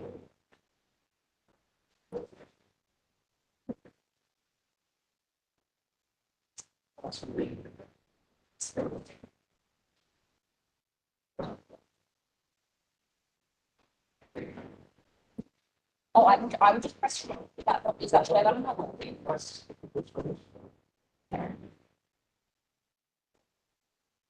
and it's just people. Yeah. I think that's what you. Um, possibly. Yeah. Yeah,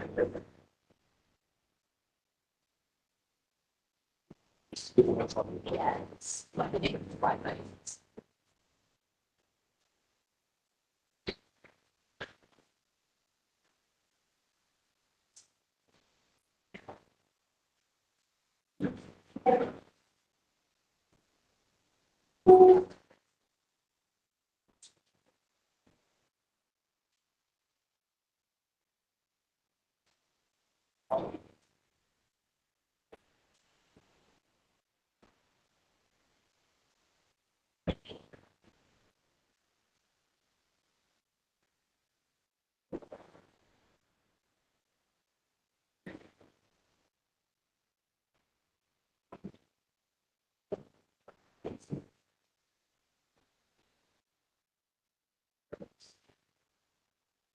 See, that's what's up. Try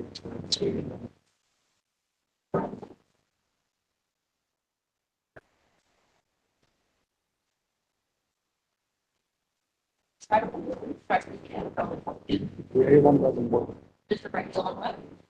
No, the A one doesn't work. That's the.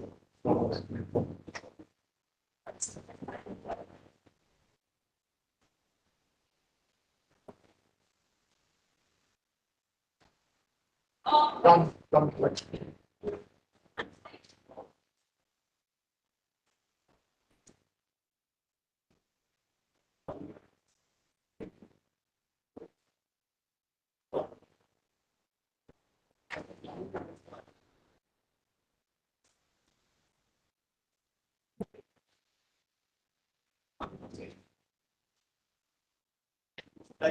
Yeah.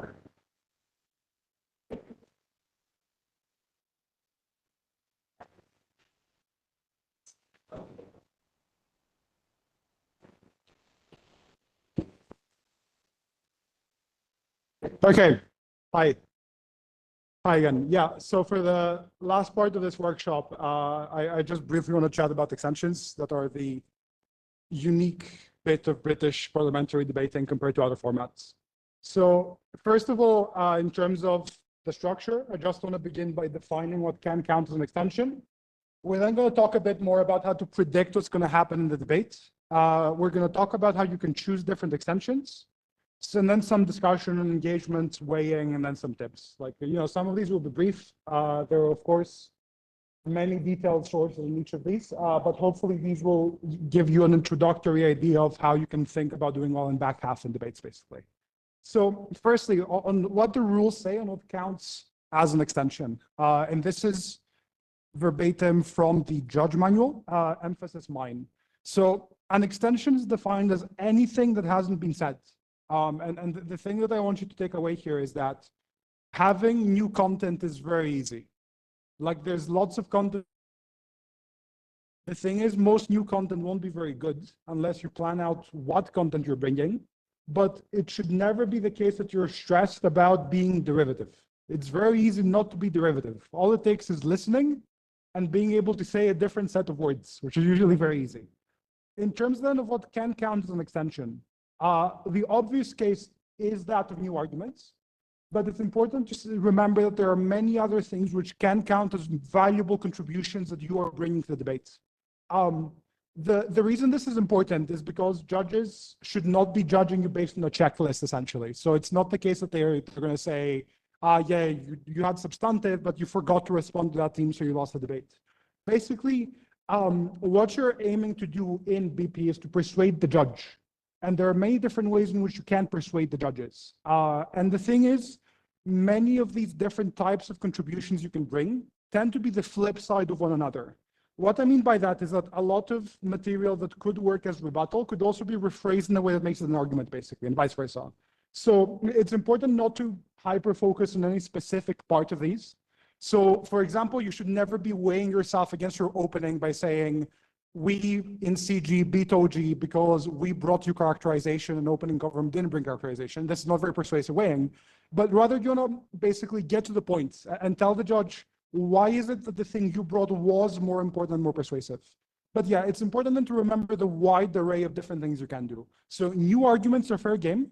New rebuttal is fair game. So what this means then is that even if you haven't brought any new positive material, so for the purposes of like almost all the examples I give, by the way, just assume you're closing government. So I'm going to say OG for your opening, OO for the other opening team. If opening opposition is beating opening government, if you in closing government can get up and destroy opening opposition, so you can give like a very destructive rebuttal that beats OO and fixes the OG case, this is enough for you to beat top half, even without bringing in any new arguments compared to OG. So this, for example, is a valuable way that rebuttal can place you above opening teams. You can also be more persuasive by having a new characterization that makes the argument stronger. You can bring in new examples or case studies, though of course I will flag that it's not usually enough to merely talk about a new case, but also to make sure to have the analysis that comes with it. But also you can be credited for giving, and this here is what you is like a vertical or an analytical extension, which is when you don't argue something completely new, but rather when you give new reasons for something your opening half has already said.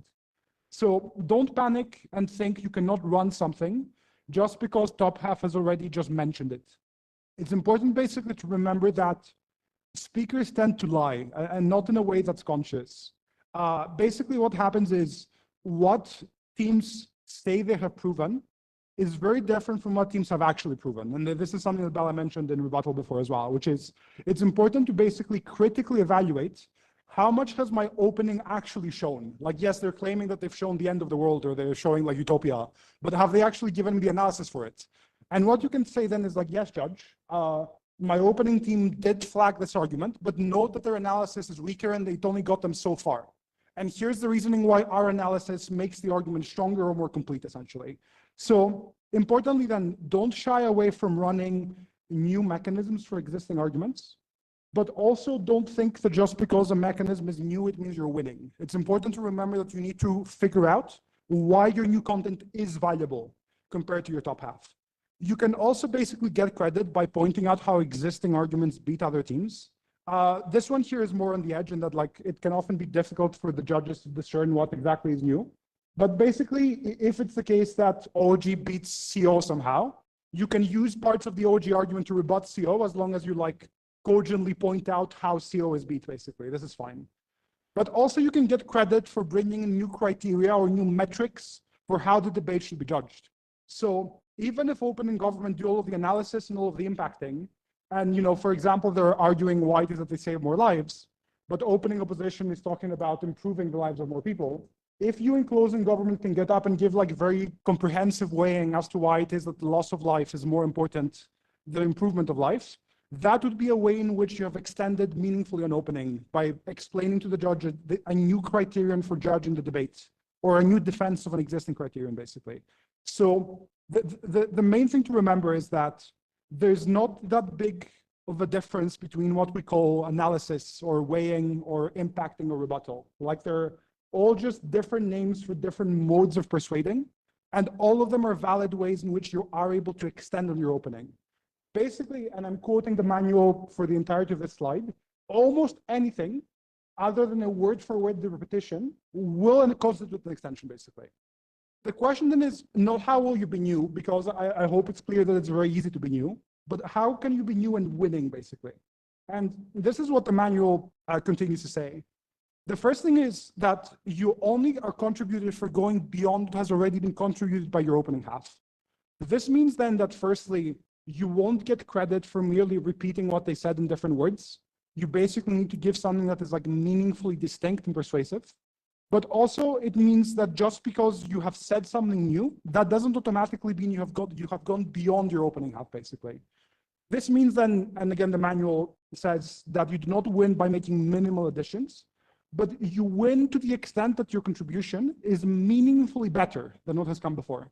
And this should basically be like the question you keep in mind for the entirety of back half. Like, don't stress on am I new? Ask yourself, am I meaningfully better? And not just a yes or no answer, but in what ways is your argument meaningfully better? Basically, you don't win by just having an extension, but by having a winning extension. And one of the difficult questions is, how do I find the winning extension? And that is something which you learn by doing more and more BP, essentially. So moving on then. Next up, we're just going to discuss prep time and forecasting. And here I have borrowed trainings. This is a workshop by Jacqueline Kwan that I recommend you watch, and you can find on YouTube, but just going over some of the ideas there. Basically, what forecasting means is that in BP, it's important to go in with a plan, basically. So you don't just want to be running things on intuition or just like throwing stuff at the judge and hoping something sticks. Basically, you want to imagine the debate as a map, and it's your job to that debate and how you can win with your argument. So both in top half, but especially in back half, you need to guess what is about to happen, basically. So what are the obvious arguments and clashes that top half will make, but also what are the clashes that likely will be unresolved by the end of top half, and think of ways in which you can fix them. And again, don't just think about new arguments, think of winning arguments. So even from prep, you can ask yourself, if opening government says one thing and opening opposition says the opposite, what is like a potentially clever way that they can try to flip the argument, or that they can try to give new framing that makes the case stronger for side proposition in this debate? So to give an example, in this house regards the social preference for optimism positivity, and again, this is an example from the workshop that I'm borrowing material from. Basically, you can see that like a couple of the main questions in the debate is, will this be like a toxic or a reasonable level of positivity? And that proposition will say that this,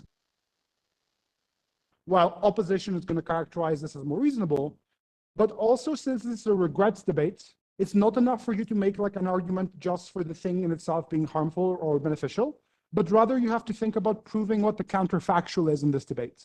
So what would have happened other than the preference for optimism, positivity in the alternative world, basically. So what you can ask in prep time and back half is, how can I fix these clashes? So these are a couple of ideas for what top half might miss.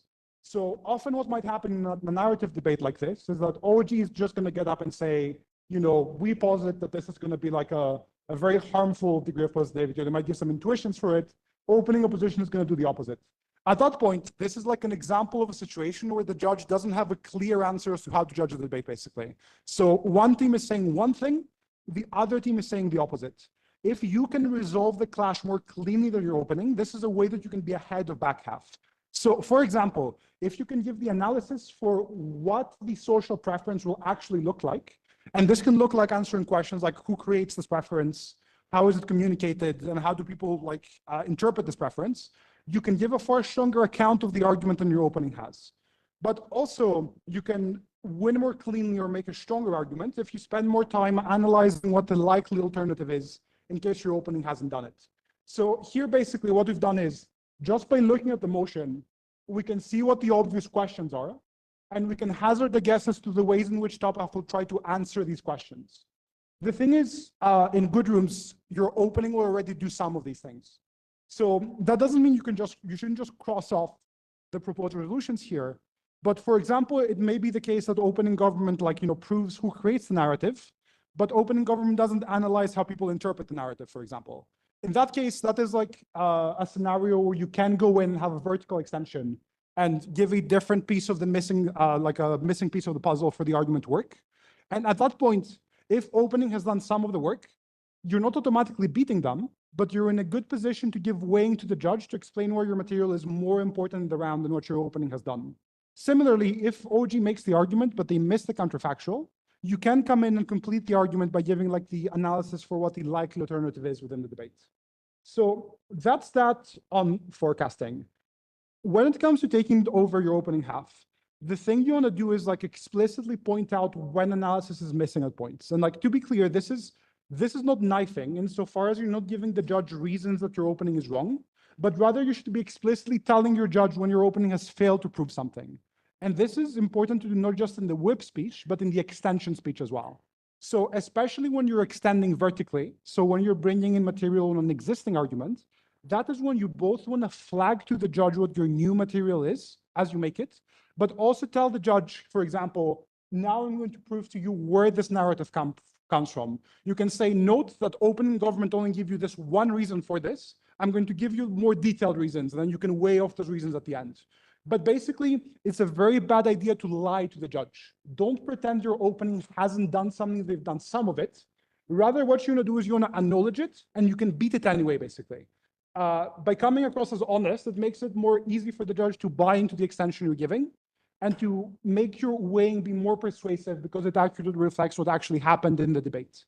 In terms of outframing the top half, basically, so in many debates, when top half discusses one part. So if we go back to this debate, top half might make all the standard arguments, but you may be we're going to give you characterization about how this affects people who tend to be in very difficult points in their lives, for example, people who have just suffered tragedy, for example. This can be an instance of characterization you can bring to make the debate more specific or more narrow.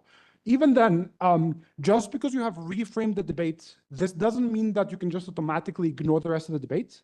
So make sure that you're still responding to the rest of the round and justifying the reframe. So for example, in the framing I gave, you could say that talking about individuals who tend to be on the brink of falling apart is most important because that is where the motion has the highest degree of impact, for example. But also make sure you're rebutting to the the different characterizations that the other teams will have brought, either implicitly or explicitly. The last tip I will bring for member here is that it's very important to prioritize your extension.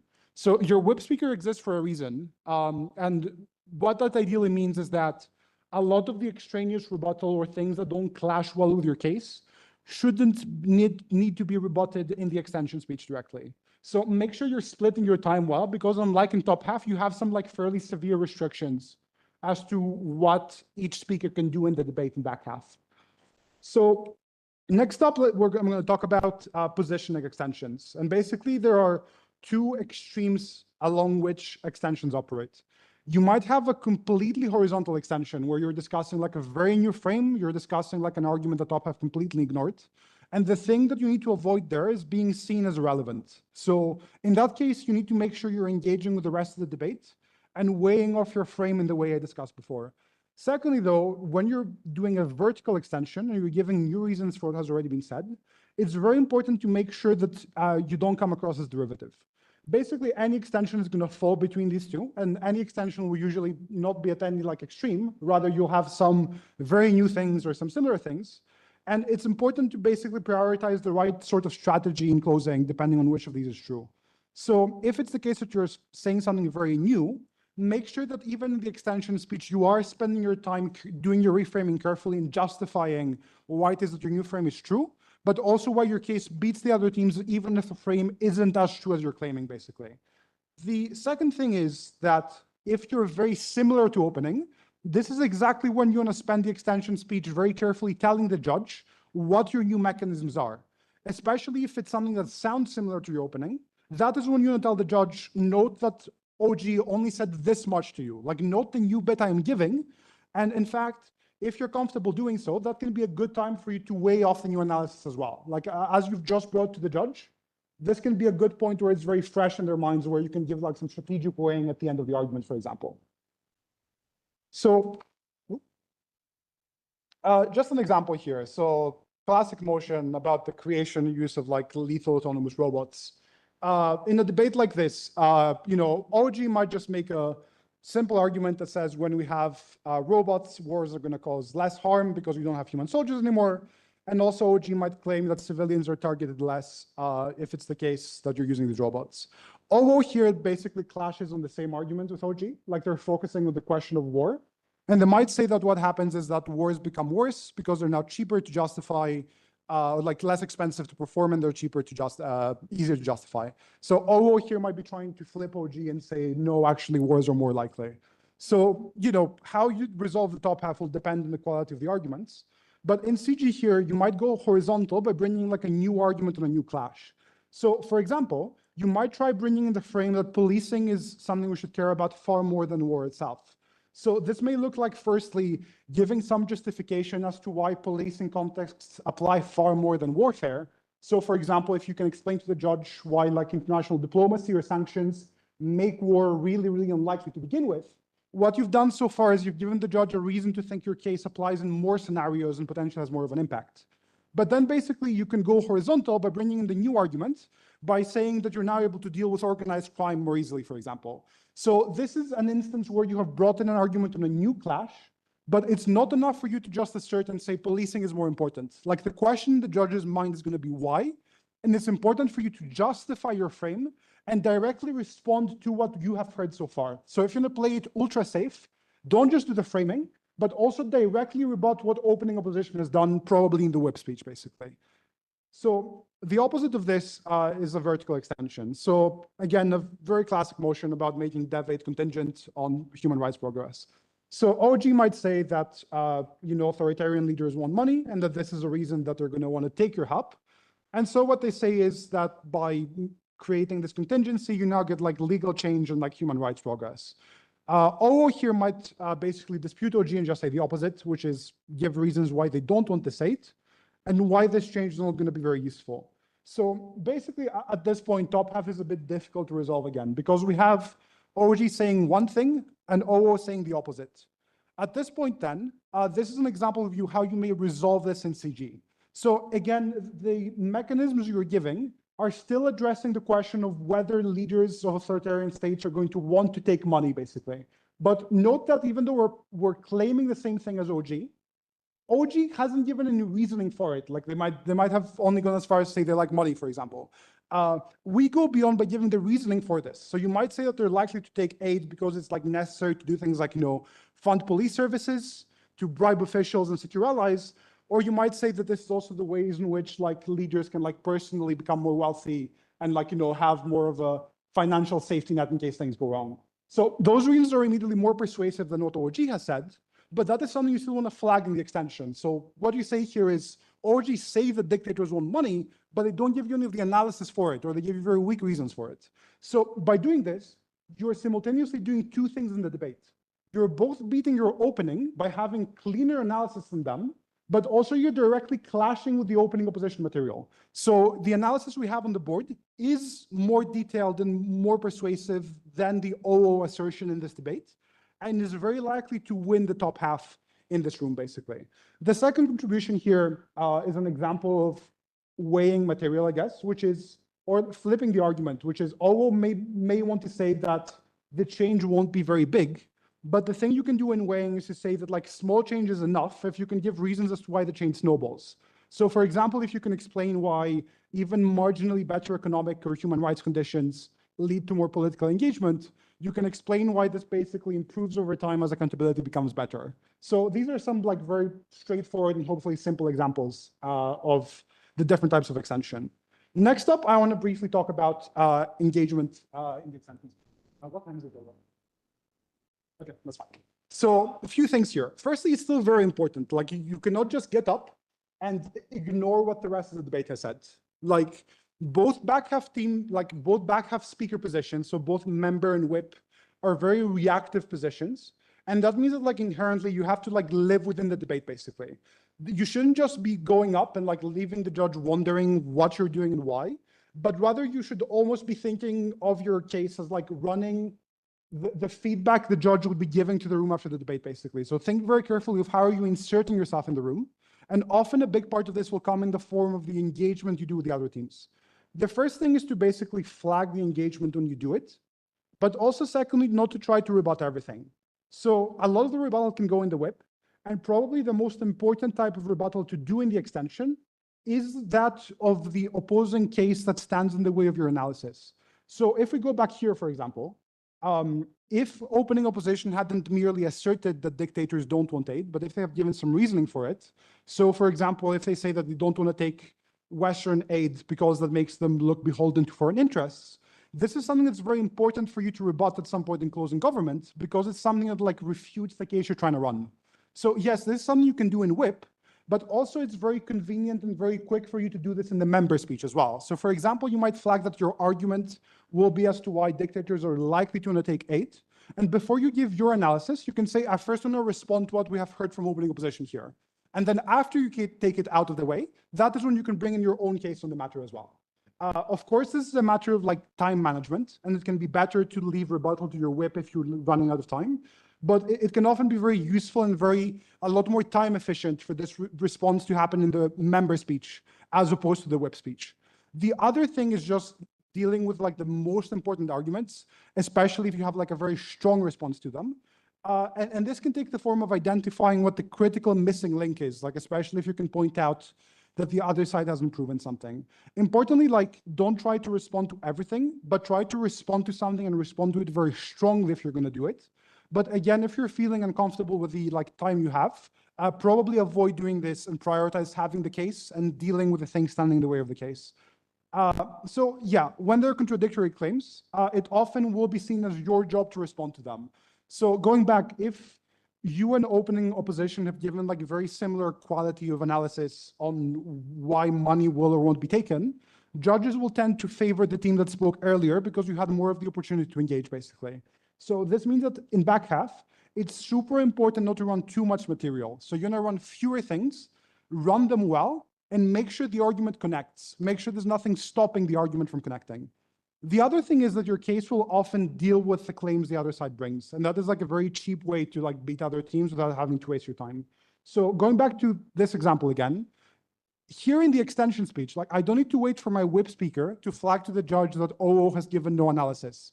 At the end of the claim, you can say, at this point, I have demonstrated why leaders are likely to want to take this money.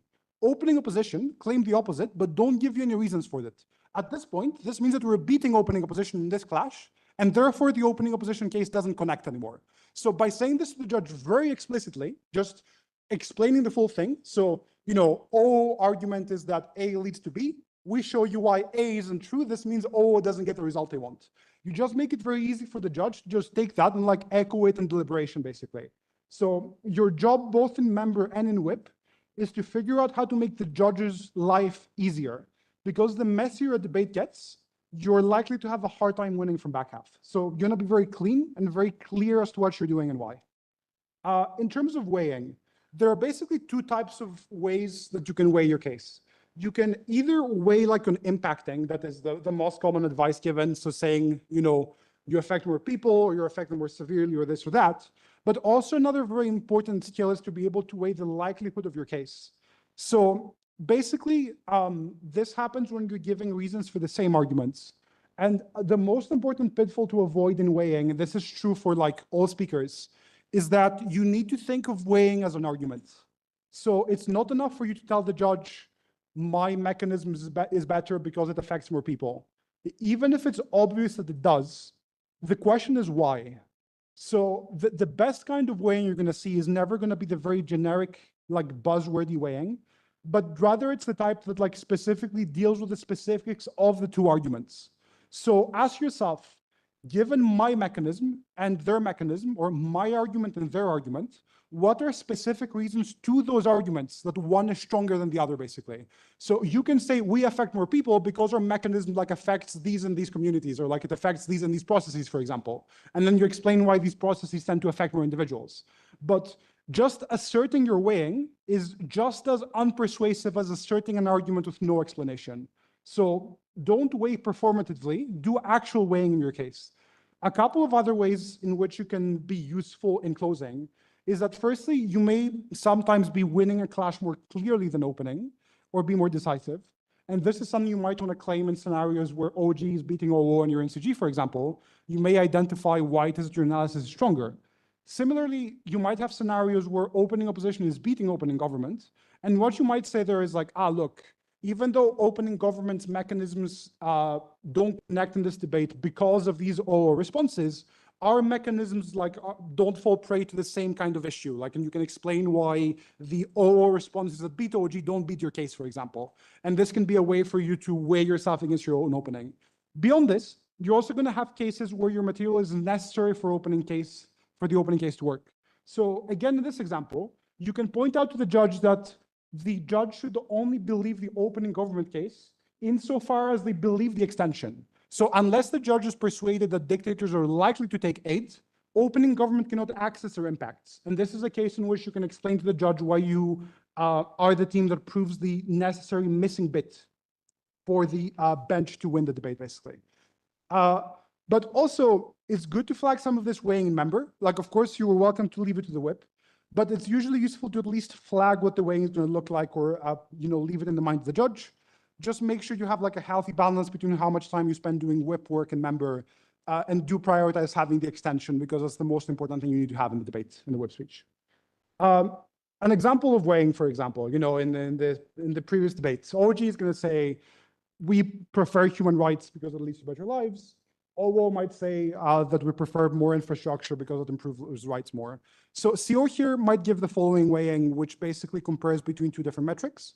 And might say that we care about aid because it affects more people. And here's not just enough to flag it. Like, the thing you would want to say here is, human rights tend to most strongly operate either in areas where you have like existing law enforcement, or in areas where people are already like politically powerful or affluent enough such that they can like assert their rights and go to court when those are disrespected. While we think that like infrastructure affects many communities, like, it goes through most of the country. It doesn't just affect people who are wronged, but rather everybody who lives in the area.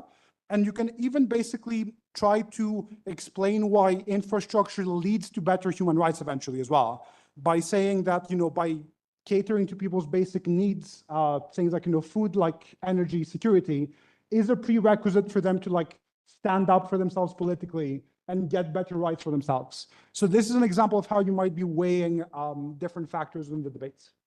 Some tips. The first thing is to listen carefully and critically to what top half is doing. So don't fall into the trap of being very dismissive of top half, but also don't think that they've proven more than they have. You need to be honest the way you might be when you're judging, basically. You want to spot the missing links, and you want to critically listen to like the very dangerous responses from the other side. At the same time, if it looks like that there's like, 2 or 3 possible arguments, but one is clearly stronger than the rest, you don't need to run everything. Like, there's no like third closing team behind you that you need to like burn. So in back half, that is where you can really try to win the debate with the minimal amount of material.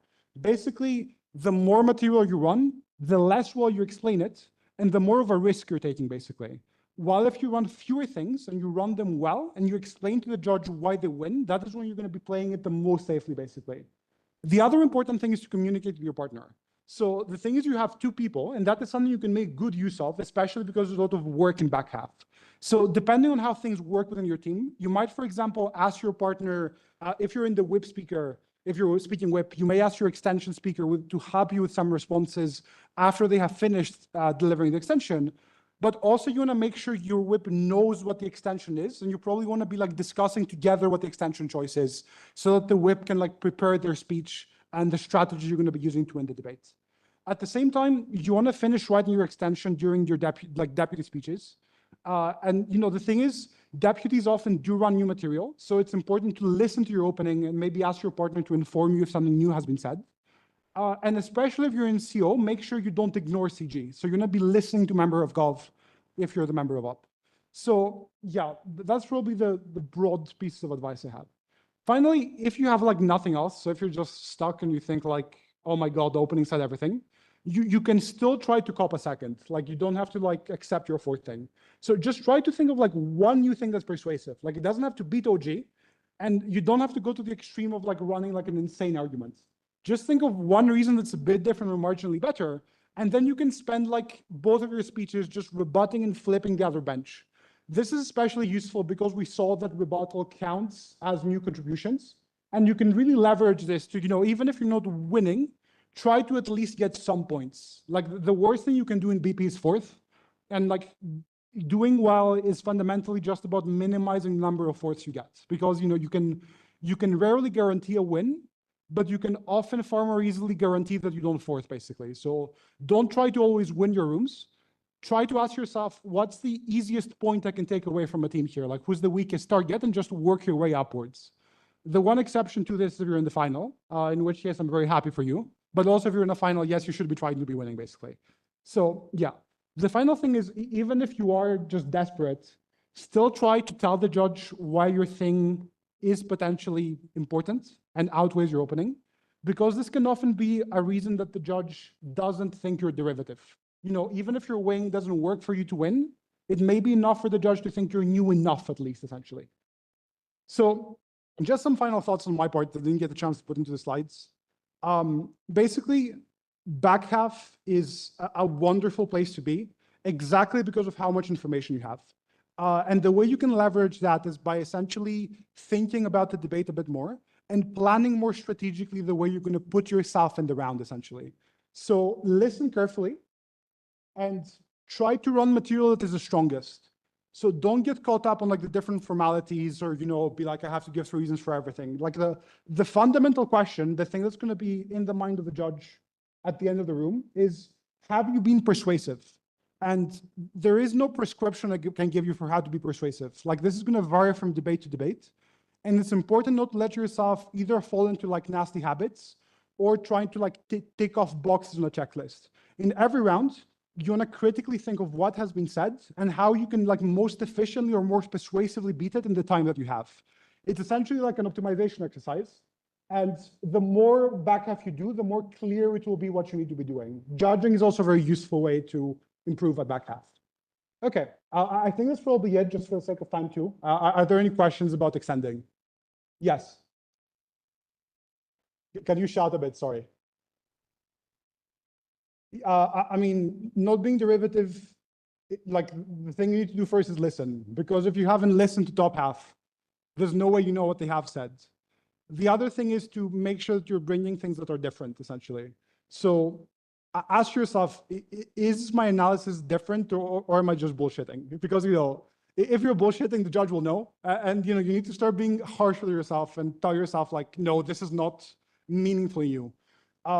So this will come with practice in terms of seeing what analysis tends to look like. So the answer to not being derivative often looks the same as to how do I run a new argument.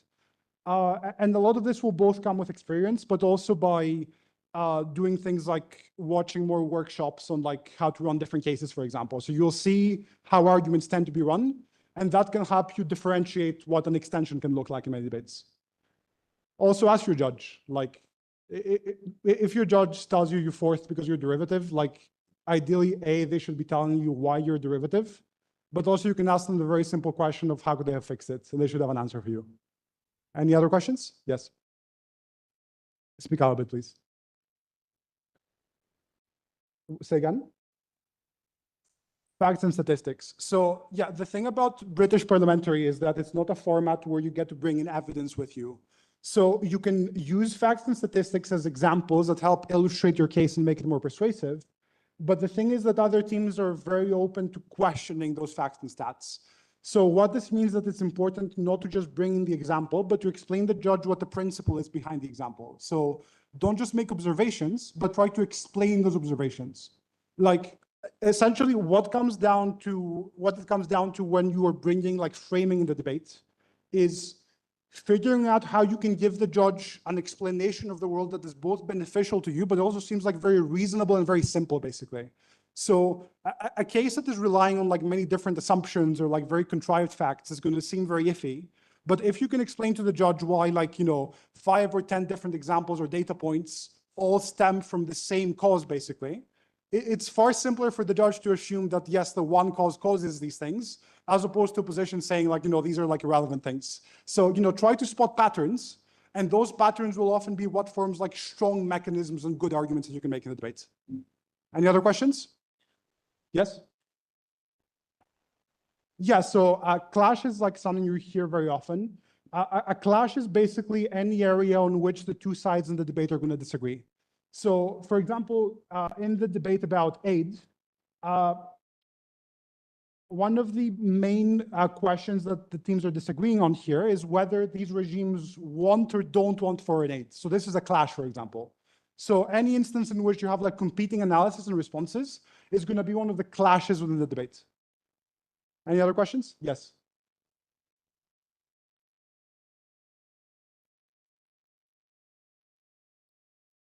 If you?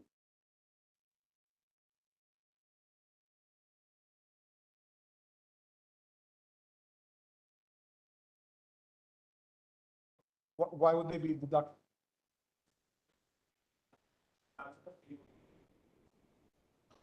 No, that's fine. Like POIs can either be phrased as a statement or a question, like either is fine. Any other questions?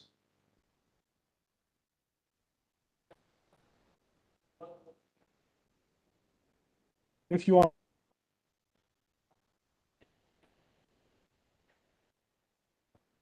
So that probably really depends on the room. And the thing is, the only case in which you really want to do that is if your OG is like clearly beating up bench and you sort of like want to beat them as well. Like in any instance, it's always easier to start by attacking the other bench. But if at that point you need to differentiate yourself or you need to weigh, then yes, you can enter the realm of questioning your opening. At that point, it's very important not to rebut your opening. So you shouldn't say anything that makes opening less persuasive, but you can point out why it is that the OG analysis only gets so far, where it's a bit more simplistic.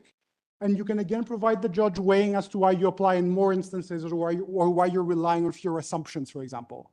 So yeah, it's a very fine line, and it's more of an art than a science when you're knifing as opposed to just weighing. Any other questions? Yes? I really need you to shout from back there. Like there's no way I can hear you otherwise.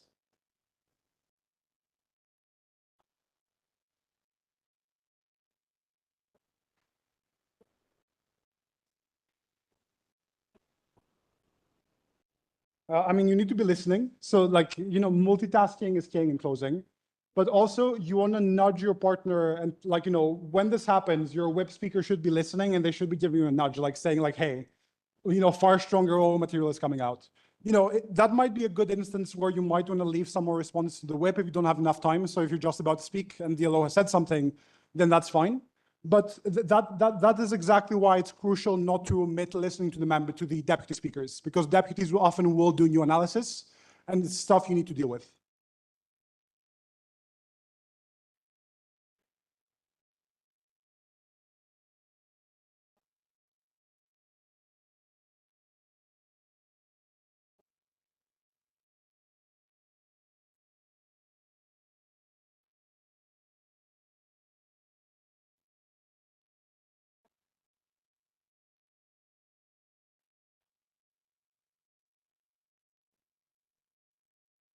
Yeah, so that is an instance where you really need to like utilize your POIs, and you can either use your POI to respond or to weigh between the frames, or to at least remind the judge that back half hasn't provided compelling weighing for the new frame they have given, basically. The most important, like the thing is, by the time you finish speaking in OG, like there are going to be very few things you can do in the debate. Like, the hard truth is that it's very rare that the POI is going to change a debate. It's very limited and it can be useful, but that is exactly why it's very important to do preemption in OG and to try to think of these out frames beforehand, or to just very simply point out why the framing in back half just limits itself to fewer cases. Like the thing is, giving like a new or like, a thing that like teams often say that like really annoys me is when people say, yeah, I beat my opening because my analysis is like quote unquote more specific to the debate. Like being more specific to a motion doesn't mean something in itself. The same way that, you shouldn't give a speaker less points because they spoke for 3 minutes. The question is, why does being more specific make you more persuasive? And that is where you need to identify why it makes the argument stronger.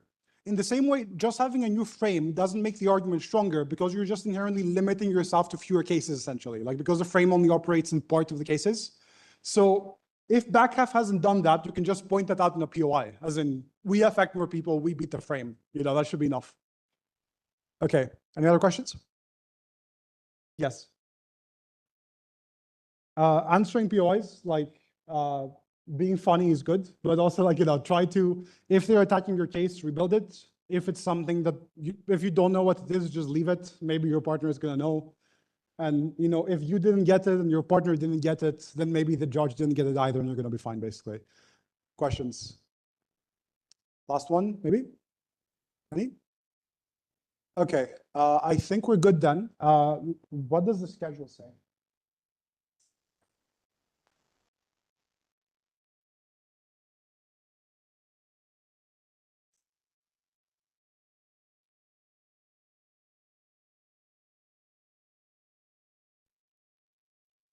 Yeah, okay, we've made time. So you have 30 minutes of buffer. Check-in starts at 5 o'clock, so make sure you check in for the round. And please be back here in 1 hour for the briefings. We're gonna go over the speaker and the judge briefing so you can know how to deal with different motion types and how to judge BP debating. So yeah, thanks a lot, everyone.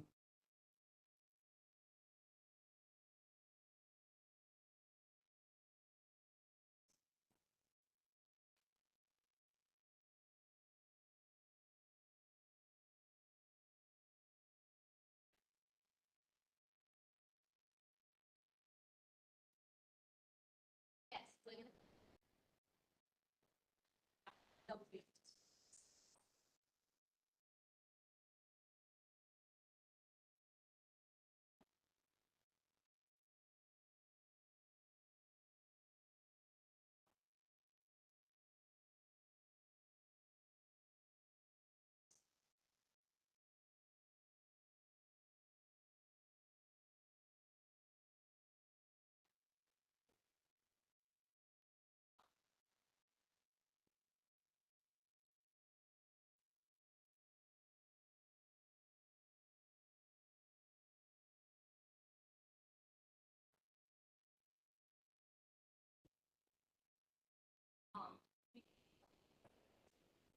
Yeah, sure. So, second motion is given out, the speaker